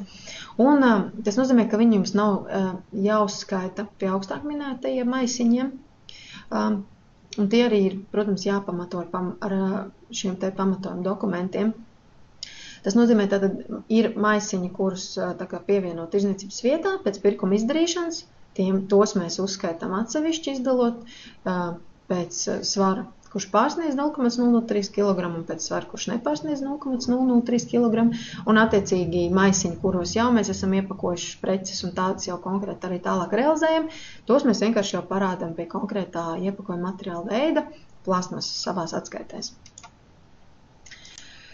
Tātad, kā mēs vēlos vērst uzmanību? Tātad, nodokļu maksātājiem ir jānodrošina iepakojuma un vienreiz lietojamo traukumu piedarumu uzskaite, lai pamatot nodokļu aprēķinus. Tas nozīmē, ka principā, ka nevar būt tā, ka jums ir atskaitēs ir kaut kādi cipari, kā jūs līdz tiem cipariem esat nokļuvuši, nav nekādi pamatojumi un arī nav nekādas sapratnes. Principā jums ir jābūt šādai te uzskaitei, kas pamato, kā jūs iegūstat šos te aprēķinus. Tāpat arī jāpiemina, ka likumdošanā nav noteikts konkrēts dabas resursu nodokļu uzskaites veidošanas metodas, jo nereti arī tā tiek jautāts, kur es varu redzēt, kā man ir jāveido šī te uzskaite. Principā nav konkrētas metodas, tas nozīmē, ka balstoties uz likumdošanas prasībām par svaru noteikšanas metodēm un pamatojumu dokumentiem, kuri jau ir noteikti, kā es visu laiku uzsveru šajos ministra kabineta noteikumos numur 404, jums ir pašiem jāveido šī te uzskaita. Kā jūs viņu izvēlaties veidot, tā ir jūsu brīva izvēle. Būtiski ir tas, ka nepareizs uzskaits nav, jo tad nav konkrēti noteikts, kādai šai uzskaitai ir jābūt, bet kas jums ir jāievēro, jums noteikti ir jāievēro šīs te svara noteikšanas metodas un noteiktie pamatojuma dokumentu veidi. Tam jums ir jābūt. Bet uzskaita, principā tā ir jūsu brīva izvēle. Un Komersants tātad ir komersanta vadītājs ir atbildīgs par nodokļu aprēķinus pamatojušiem attaisnojumu dokumentiem un grāmatvedības reģistru uzturēšanu atbilstoši normatīvajos aktos par grāmatvedības kārtošanu un organizāciju noteiktajām prasībām. Tātad, piemēram, ja jums nav šie te pamatojumi dokumenti, kas pamato nodokļu uzskaiti, tas nozīmē, ka jums jau ir neatbilstība pamatojoties uz grāmatvedības organizācijas šiem te normatīvajiem aktiem. Un, attiecīgi, jūs tad varat saņemt šo neatbilstību arī un, attiecīgi, uzrēķinu no valsts ieņēmuma dienesta, kas, protams, nav vajadzīgs. Tādēļ ir jāskatās, lai jums ir šie te pamatojumi dokumenti, kas pamato šo dabas resursu nodokļu uzskaiti. Un, principā, lai šīs te lietas, kā jūs atrodat un iegūstat šo te informāciju par iepakojumu materiālu veidu, lai viņas ir pamatotas. Tālāk, tātad, mazliet vairāk par praktisko, tad pastāstīšu tieši par dabas resursu šo te nodokļu uzskaiti. Tad, principā, pats pirmais un svarīgākais, būtiskākais aspekts, tātad jums ir jānosaka, vai uzņēmumā ir ar dabas resursu nodokļu apliekama objekta vai nav. Nereti ir tā, kad patiešām uzņēmums nemaz neaizdomājās par to, ka viņam ir jāmaksā šis te nodoklis par kaut ko. Principā, visbiežāk tas attiecās vairāk uz vienreiz lietojamiem galda traukiem un piedarumiem, kad vai par kaut kādiem maisiņiem, nereti, principā, ir ļoti daudz praksē arī redzētu gadījumu, kad vienkārši, es, piemēram, aizēju auditēt, piemēram, vidēji kaitīgas preces, un es redzu, ka tās pašas vidēji kaitīgas preces nāk šajā te iepakojumā, bet uzņēmums vispār pat neaizdomājas, ka viņam par šo te iepakojumu ir jāmaksā šis te dabas resursu nodoklis. Bet, principā, jums ir jāapzinās, jums ir jāizvērtē, ka jums ir šādi te apliekami objekti un jums ir jāmaksā šis te nodoklis. Tātad, ja jūs konstatējat, ka jums ir šis te jāmaksā šis te nodoklis, tad principā jums ir jānosaka, vai preču iegādes dokumentos ir norādīta informācija par precēm pievienoto iepakojumu materiālu veidu un svaru. Ja šī informācija ir norādīta kādā no dokumentiem, vai jums ir pievienota iepakojuma lapa, vai jums ir iedota kāda specifikācija no piegādātāja līdz, vai jums, piemēram, informācija norādītāja pašā invoisā ideāli. Tas nozīmē, ka jums jau ir informācija, un jums tad, ja ir pamatojuma dokuments, un jums atsevišķi neko vairāk nevajag. Tas nozīmē, ka jums jau ir cipari, kuri jau ir pamatoti ar dokumentu. Ir nejaukākas situācijas, ka, piemēram, jums atnāk tātad šī te prece, bet nav vispār nekādas informācijas par šo iepakojumu materiālu veidu un svaru, kas ir ļoti bieži sastopama lieta. Un bieži vien arī ir tāds izmisums arī no uzņēmumiem, kuriem audita laikā, kur man tā arī saka, ka viņiem vienkārši nesūta neko un vienkārši ir ļoti grūti iegūt šo te informāciju. Un, protams, ka tas ir tiešām grūti. Tas ir ļoti grūti, bet principā likumdošana paredz to, ka jums ir jāmeklē šī te informācija un jums pašiem ir jānosaka un jāatrod veids, kā noteikt, cik tad jums ir šis te iepakojums pievienots, kāds materiāla veids jums ir pievienot. Tādējādi tātad likumdošanā ir noteikti šīs te metodas un šie te pamatojumi dokumenti, un jums ir jāatrod viens no tiem un jāvar piemērot. Pretējā gadījumā vienkārši jums nevarat pamatot šo te. Sliktākā gadījumā, kad, ja nav vispār nekāda šī te informācija, ka vispār neieliek to atskaitēs. Principā uz šādām te lietām vispār valsts ieņēmuma dienests sodi ir diezgan nepatīkami un lieli, tāpēc principā ir jāatrod kaut kāda iespēja, kā jūs varētu pie šīs informācijas tikt un attiecīgi pamatot šo informāciju savā dabas resursu nodokļu uzskaitē. Tad, principā, jums nav nekādas informācijas. Principā, jums ir jāatrod kādu pamatojumu dokumentu, jūs varat izmantot. Principā tā informācija par iepakojuma analogiem, attiecībā uz iepakojumu tā ir diezgan sarežģīta lieta. Principā diezgan grūti to pamatot. Nereti, ja jums, piemēram, nāk iepakojums kartona kastēs un jūs redzat, kāds ir šīs te kartona kastes izmērs, es domāju, ka noteikti var, piemēram, tajā pašā internetā atrast, cik šādas te kartona kastes sver, ja jums ir šie te kartona izmēri, jūs tad noformējat šo te aktu, Ministrs kabineta noteikuma 449. pielikumu, norādat, ka jums ir šāda kartona kaste ar tādiem izmēriem un norādat tātad šo te avotu, kur jūs esat informāciju atraduši internetā, attiecīgi tā ir adrese. Ideālā variantā vienkārši izprintēt no interneta šo te lapu, kur, tieši to lapu, kur ir norādīts, ka šī te kastes var tik un tik pievienot klāt to aktam, un nevienam vairs nebūs jautājumu, kur jūs esat ieguvuši šo te informāciju. Principā jums tas ir kā pamatojums, kā neaizmirstat noformēt šo te aktu, kuram ir jābūt, ja jūs izmantojat šos te datus par analogu preču iepakojumu. Te ir tas, tātad ir jāmeklē šī informācija, principā, nav nekāda izņēmuma, ka jūs varat nemeklēt šo te informāciju, tātad, ja ir jāpamato ar kādu no pamatojuma dokumentiem un jābūt metodei, kā jūs nosakat šo te svaru, tad jums ir jāvar to pamatot. Tālāk mēs paskatīsimies vienu praktisku piemēru. Uzņēmums iegādājas preces no Lietuvas, preces ir iepakotas papīra kastēs, papildus izmantots plēves iepakojums, kastes novietotas uz koka paletēm. Kā noteikt iepakojuma materiālu veidu un svaru un kādu pamatojumu dokumentu izmantot? Principā šeit jau piemērā tad ir dot, kādi iepakojuma materiālu veidi jums tātad šeit ir. Tad principā jums ir papīra kastes, tad jums ir plēve un arī jums vēl ir koka palets. Principā, ko darīt, tad pirmais, ko mēs darām, mēs tad meklējam šajos te preču iegādes dokumentos, vai ir norādīta informācija par šī te iepakojuma materiālu veidu un svaru. Tas nozīmē, ka mēs paskatāmies, vai nav rēķinā, invoisā iekšā šī informācija, tālāk mēs meklējam, varbūt ir packing lists pievienots, iespējams, ka nekādas informācijas nav. Ja šajos te preču piegādes dokumentos mēs nekādu informāciju atrast nevaram, tad pirmais, ko vienmēr es iesaku, tad ir mēģināt atkārtot prasīt informāciju no preču piegādātāja. Jo tā situācija ir, kad preču piegādātājs vienkārši nezina to, ka jums vispār tāda informācija nepieciešama. Jo iespējams, ka viņa valstī nekādas tādas prasības nav, un tieši tāpēc arī viņš nekādu šādu informāciju principā nepievieno. Bet bieži vien nepabaidoties un pajautāt šo te informāciju šim te piegādātājiem, viņš jums arī viņu atsūtīs vienkārši. Un jums pēc nebūs nekādas liekas galvas sāpes par to, kur šādu informāciju iegūt un kam šādu informāciju prasīt. Vienkārši viņi nezina, ka jums to vajag. Tādēļ, principā, ja viņš šo informāciju nesūta, mēģiniet ar viņu sazināties un pajautājiet, lai viņš jums šo te informāciju atsūta. Principā pieļaujam arī tādu situāciju, kad piemēram, jums nāk vairākas reizes preces, piemēram, mēnesī no viena tā paša piegādātāja, ka piegādātājs jums par visām šīm te mēnešu piegādēm atsūta vienu šo te iepakojuma lapu vai packing listu. Tā, principā, arī var būt.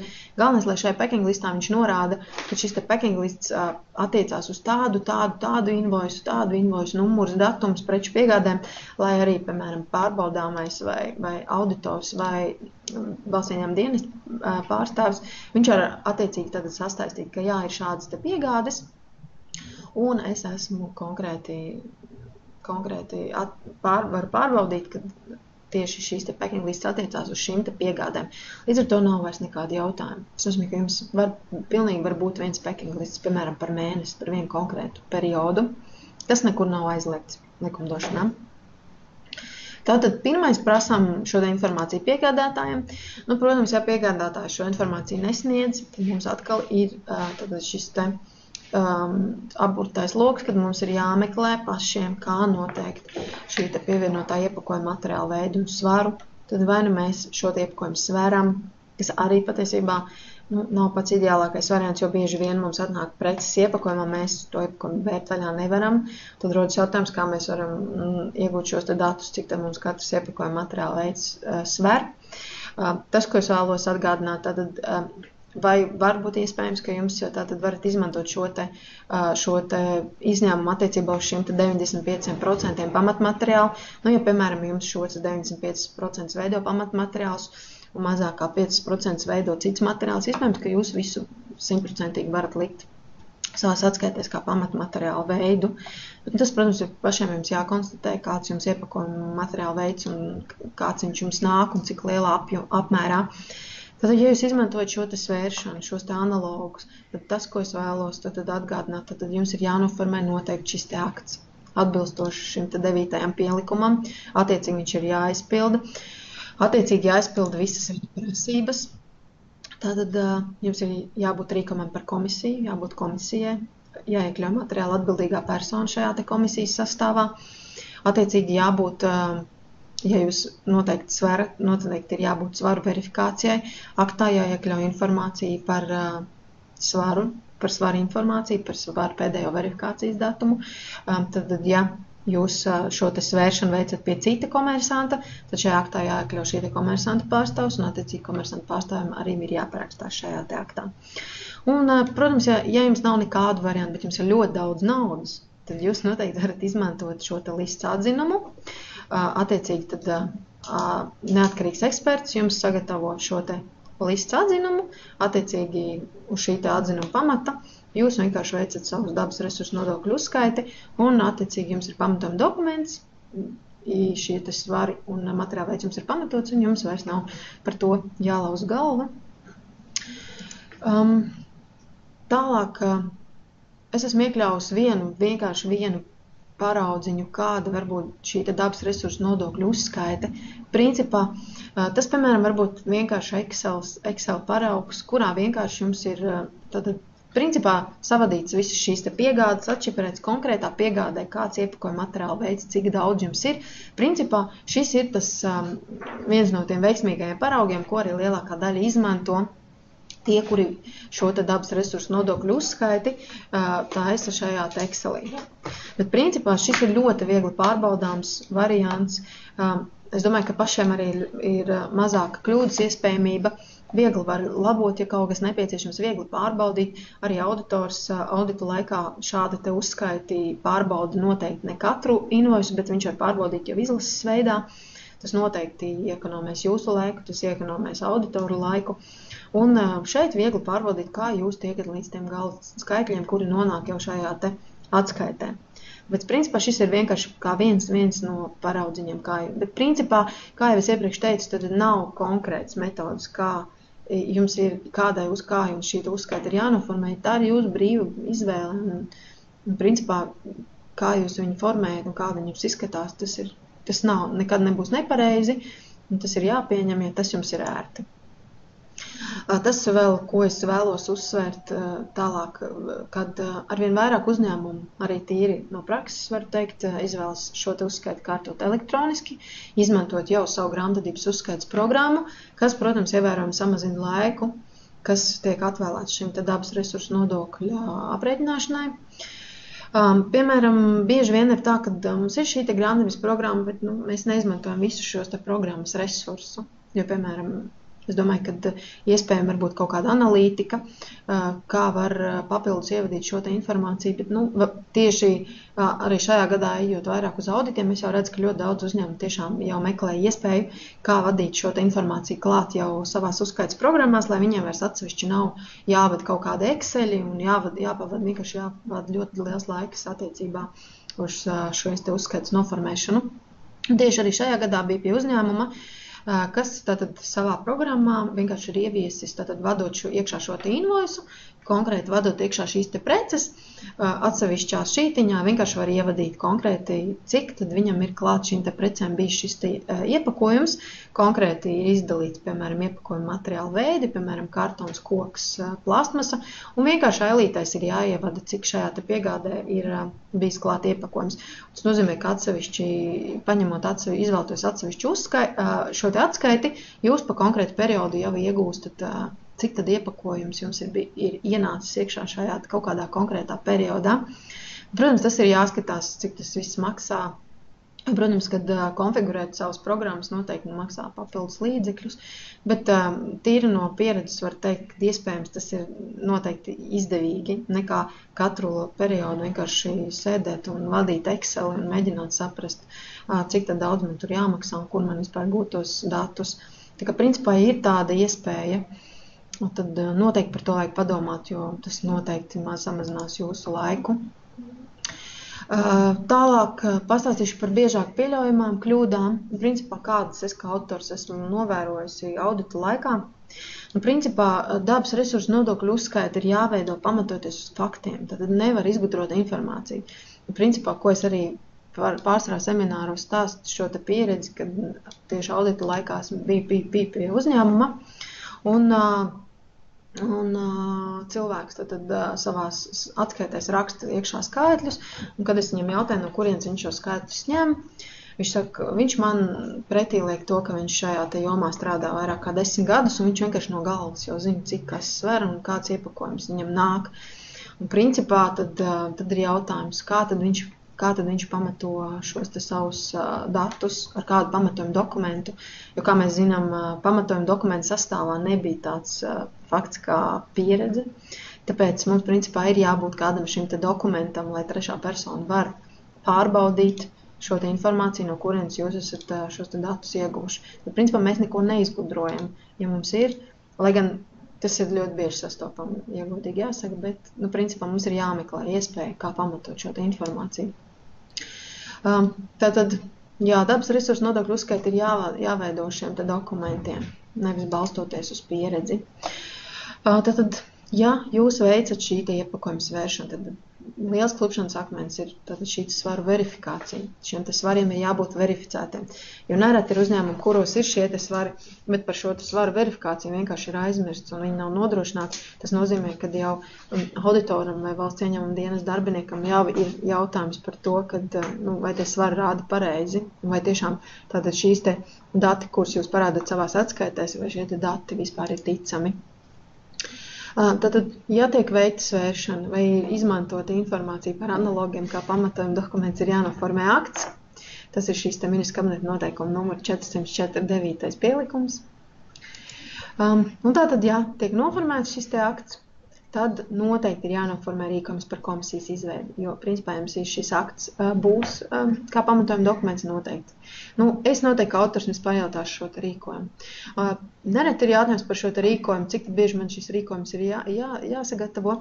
Principā, ja jums darbinieki nemainās, jums šis rīkojums var būt kaut vai 5 gadus vecs, bet, ja darbinieki, protams, mainās un jūs iekļaujat šajā te aktā citus darbiniekus, tad noteikti jums šis te rīkojums ir jāatjauno. Bet tā rīkojums jums var būt reizi gadā, reizi 3 gados, ja darbinieki nemainās. Nekāda problēma. Ja dabas resursu nodokļu uzskaitē tiek izmantot piegādātāja sniegtā specifikācija, jeb tehniskais apraksts, tad tā ir jāglabā. Un nepieciešamības gadījumā tā ir jābūt pieejamai.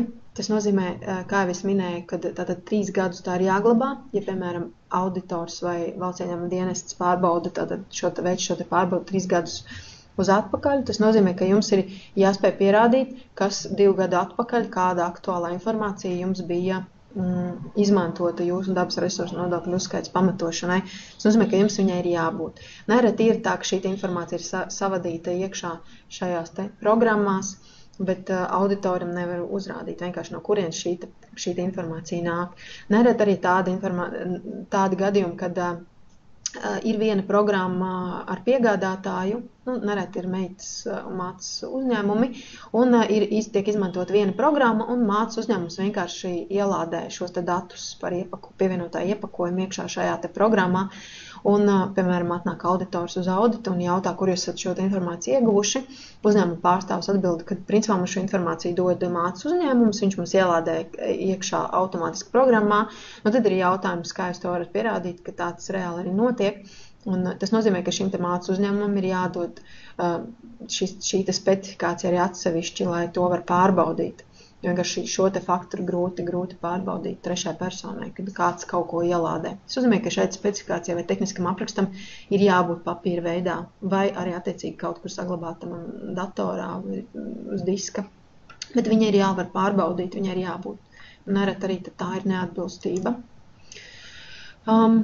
Ir arī tādas kļūdiņas, kad attiecīgi atskaitēs iepakojumu vienreiz lietojamo trauku veidus norāda nepareizi, neatbilstoši klasifikācijai.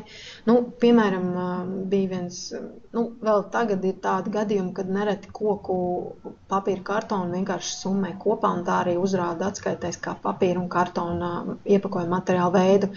Principā koks ir cits materiāla veids, viņa savākšana un pārstrāde notiek pilnīgi savādāk kā papīram un kartonam, tādēļ arī šie te materiāla veidi ir jārāda atsevišķi, un principā jums ir jāsako līdz, kā jūsu apsaimniekotājs jums prasa atskaitēs norādīt šos te materiālu veidus, atbilstoši šai te klasifikācijai, jums viņi tā arī ir jānorāda. Ja palicis tiek atgriezts, preču piegādātājiem par to ir jānodrošina dokumentārs pamatojums, kas arī patiesībā ir liels klupšanas akmens.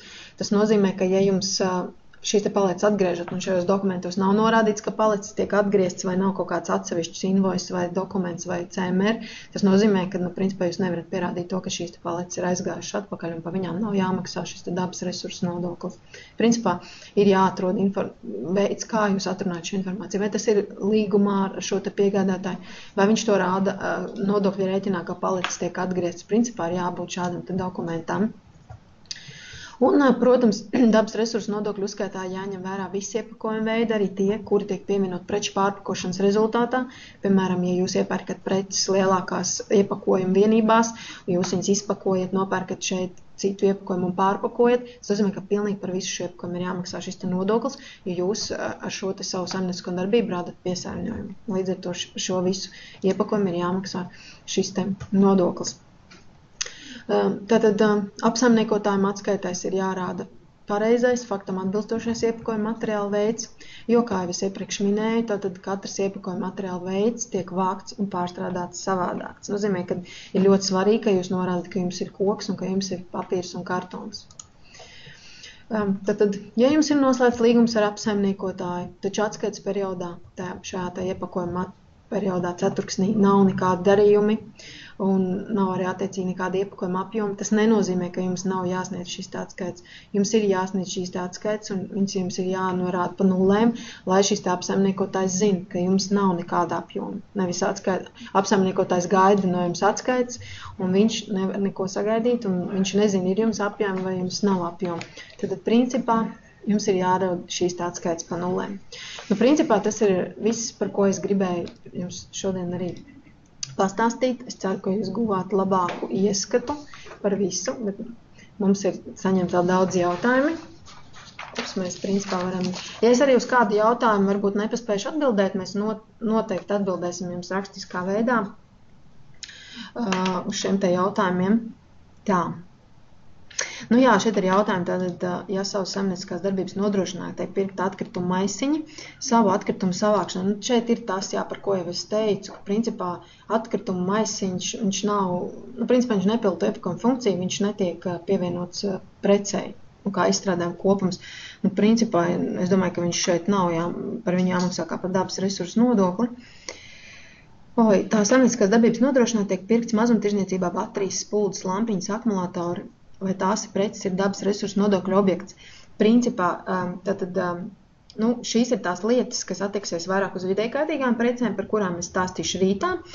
Principā šīs ir vidējkaitīgas preces, gan baterijas, gan spuldzes, gan akumulātori, bet šeit ir svarīgs tas preču, kur jūs pērkat šīs preces. Ja jūs pērkat viņas Latvijā, tas nozīmē, ka Latvijā tad jūs droši varat par šīm te precēm vairs nedomāt, jo pirmais šo te dabas resursu nodokli maksā tas, kas pirmais Latvijas Republikas teritorijā realizē šīs te preces. Tas nozīmē, ka ja jūs Latvijā nopērkat šīs te baterijas, spuldzes un akumulātors, nozīmē, ka tas, no kā jūs pērkat, viņš jau ir samaksājis šo te nodokli par šīm te vidējkaitīgām precēm.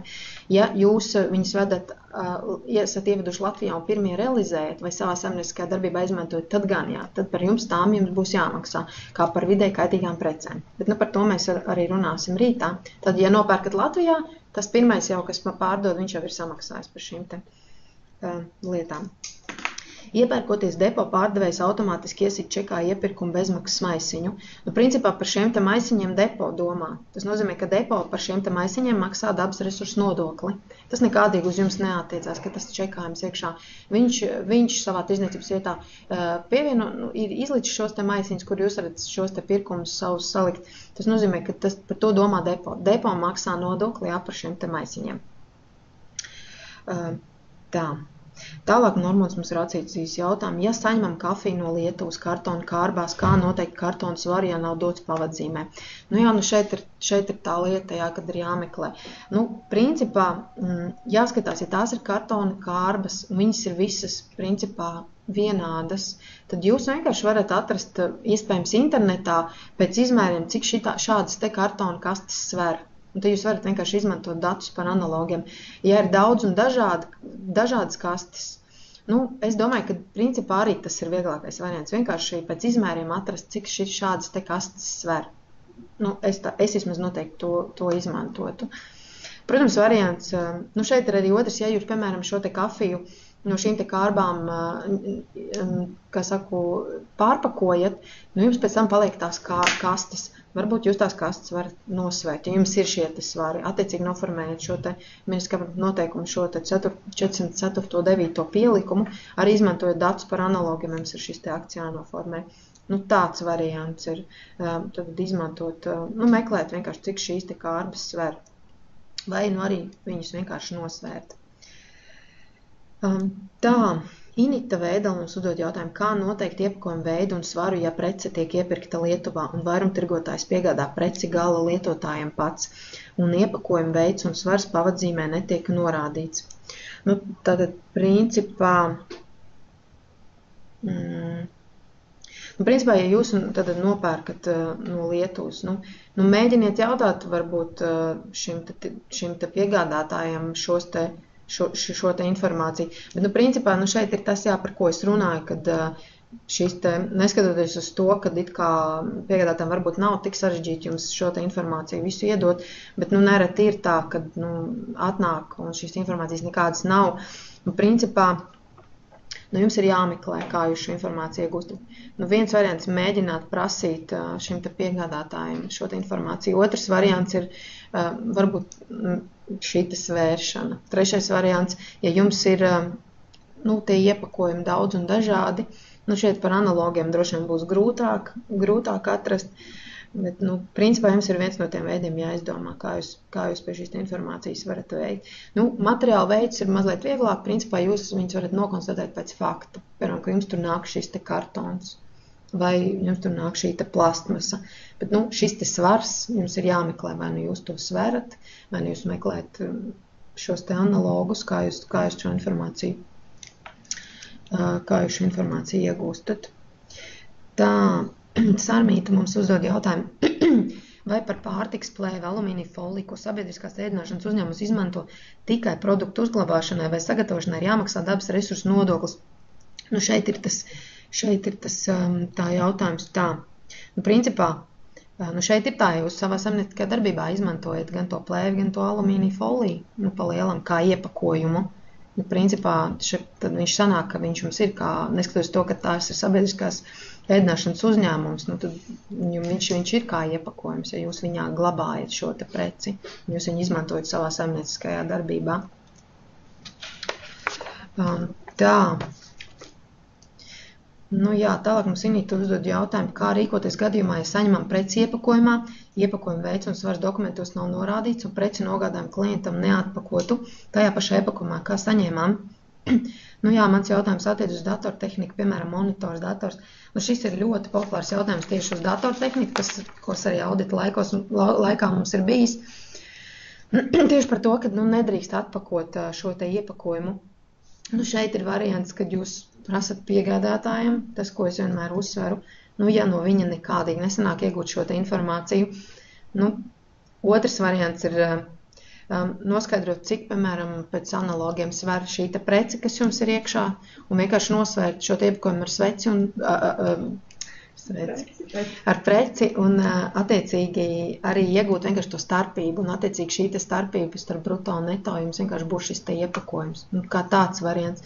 Es pilnīgi cilvēcīgi saprotu, ka pārsvarā tas jautājums arī ir tāds, ka mums nenāk nekāda informācija par šiem te iepakojumiem un kā mums šo te informāciju iegūt, un nerad vispār šis ir ļoti laikietilpīgs pasākums, par kuru principā jums nevajadzētu domāt. Bet te ir tas, ka likumdošana mums iedod vienkārši vairākus variantus, kā mēs varam šo te informāciju iegūt, un jums ir jāatrod, kā jūs tiekat pie šīs te informācijas vieglākais veids. Principā, tas, par ko es arī šodien runāju, manā uztverē arī ir visvieglākie veidi. Protams, vieglākais ir mēģināt vēlreiz prasīt no šī piegādātāja, lai viņš tomēr jums dod šo informāciju. Otrs variants ir skatīties, varbūt jums dokumentos ir šīs bruto neto svars.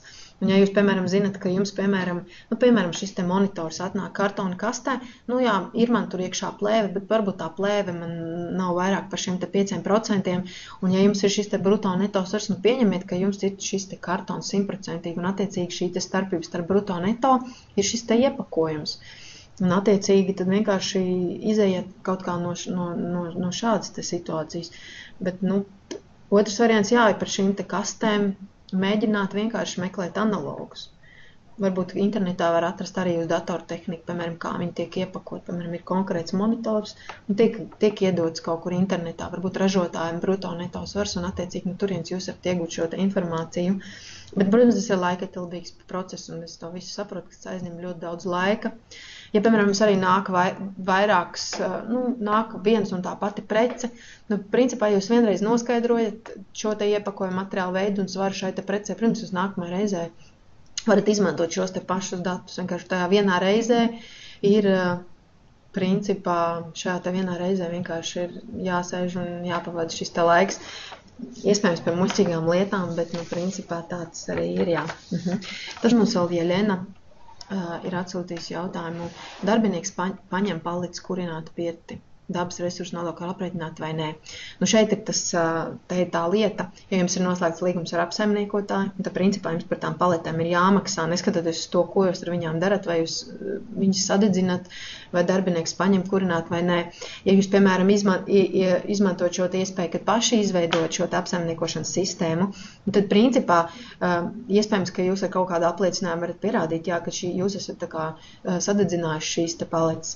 Bet, ja jums ir līgums ar apsaimniekotāju, tad principā apsaimniekotājs neparedz tādu iespēju, ka jūs paši sadedzināt šīs paletes un jūs par to nemaksājat, jo principā to ir ļoti grūti pierādīt. Tas nozīmē, ka apsaimniekotājs jūsu vārdā Latvijas Republikas teritorijā vāc šīs koka paletes un viņš nodrošina šo savākšanu un pārstrādi. Tas nozīmē, ka principā neskatoties uz to, ko jūs ar tām paletēm darat, jums ir tāpat par viņām jāmaksā. Otrs variants, ja jums būtu pašiem savu apsaimniekošanas sistēmu, tad ir savādāk.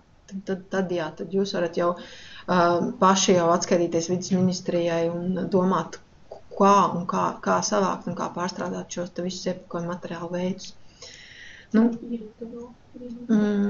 Tā. Tad vēl ir jautājums no Iritas, tātad pie kādas atkrituma grupas būs skočs. Principā tā būs droši vien plēve, vai ne? Plēve, jā, noteikti ar līmlēntu saucamā. Ja nebūs 50% līmenis. Jā. Principā to var droši likt arī klāt, jā, pie plēves materiāla. Principā tas tad pagaidām viss. Vēl ir, jā. Kā to saprast? Tad mums vēl ir jautājums no Kristīnas. Man ir jautājums par normām, kā nosaka normas. Ja šeit ir runa par tām reģenerācijas normām, tad principā to nosaka ministrija. Viņi paši izdomā, cik daudz ir jāsavāc un cik daudz ir jāpārstrādā. Tas vispār nav ne manā, ne jūsu ziņā, ne apsaimniekotāja ziņā. Tas ir valstī, principā, ministrijas noteikti rādītāji, kurus ir apsaimniekotājiem jāievēro. Kā tiek noteikts normas? Vienīgais tas aspekts, kad apsaimniekotājiem ir jāievēro. Ja ministrija noteikusi, ka viņam ir jāsavāc tik procenti, piemēram, tāds iepakojuma materiāla veids, tad viņiem ir jāsavāc. Ja tik jāpārstrādā vai atkārtot jāizmanto vai jāreģenerē tik liels, tad arī apsaimniekotājiem ir jāievēro. Kā ministrija nosaka šīs normas, pilnīgi nevaru komentēt. Tā, ieslēgsim dalībnieku mikrofonu. Arī grib uzdot jautājumu.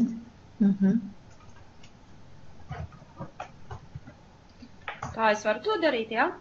Jā, lūdzu. Es gribēju pajautāt, atgriežoties pie Sarmītas jautājuma par to plēvi un par foliju, jā? Droši vien Sarmīta domāja tādu lietu, ja mēs, teiksim, nevis preci iepakojām, jā, bet kaut kādas sagataves, teiksim, leduskapī, sabiedriskajā ēdināšanā līdz nākošai dienai. Par to ir jāmaksā. Principā, par to iztērēt to plēvi, jo tas jau nav tā kā neatņemama daļa no preces, jo tā principā nav prece. Principā, viņa būs pārstrādāta, pirms viņa paliks par preci. Principā tas nebūs precei pievienots izstrādājuma kopums. Kā, piemēram, tad sadalīt to daudzumu? Mēs iepērkam vienu, tā kā, piemēram, vienu rulli, jā, to plēvi, un daļu kaut kādu izmantojām, teiksim, pārdošanai, bulciņas apsēdzam, piemēram, es nezinu, tur iepakojām, vai daļu tā kā sagatavoja, teiksim, leduskapī līdz nākošai dienai. Nu, tur ir jāskatīt. Protams, procenti ir uzņēmumi, kas dara tā, ka viņi dala procentāli, bet tas procentālais, nu, viņš nav nekāds dižais pierādījums tam, ka tiešām tik procents jūs izmantojat tur un tik procenti aiziet kā iepakojums. Nu, jā, tas varētu patiesībā būt tāds grūts pasākums. Nu, viens variants, ka vienkārši jūs, nu, nezinu, ja jums ir svari, jūs vienkārši nosvarat, cik daudz aiziet ar preci, tā kā iepakojums. Un tad pārējo, tā kā par pārējo var nemaksāt, jā? Jā, un principā Mārtiņam ļoti labi ideja, ka jūs varat vienkārši nopirkt 2 rūļus. Un vienu jūs un vienu rulli likt un vienu rulli nelikt, jā, teiksim. Jā. Visam tāds arī tas jūs pamatojums, tev vienkārši nevajag neko atsevišķi. Jā, un tad vēl viens jautājums. Sakiet, lūdzu, piemēram, jā, tā kā seldingām ir uzrādīta apakšā tāds teikumiņš, ka dabas resursu nodoklis ir nomaksāts. Kā mums rīkoties tālāk? Nu, principā ar to teikumu viņi tā kā apliecina to, ka viņi par tām, nu, principā par to iepakojumu, ko viņi norāda savos dokumentos, viņi ir samaksājuši to nodokli. Jā, tātad par tiem vienreiz lietojamiem traukiem, kuri pirkti no seldinga, mums vairs nevajag maksāt. Nē, tas ir jūsu dokumentārais apliecinājums. Ka viņi... Ļoti labi, jā. Skaidrs, paldies. Jā, paldies.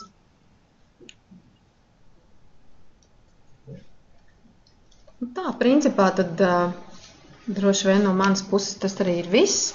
Paldies par jūsu pacietību, paldies par jūsu jautājumiem. Droši vien jums vēl ir jautājumi, jūs droši viņus varat vēl turpināt uzdot, un mēs noteikti arī atbildēsim. Paldies. Un tiksimies arī ar daļu video. Jā, un tad uz tikšanos rītā tos, kurus interesē.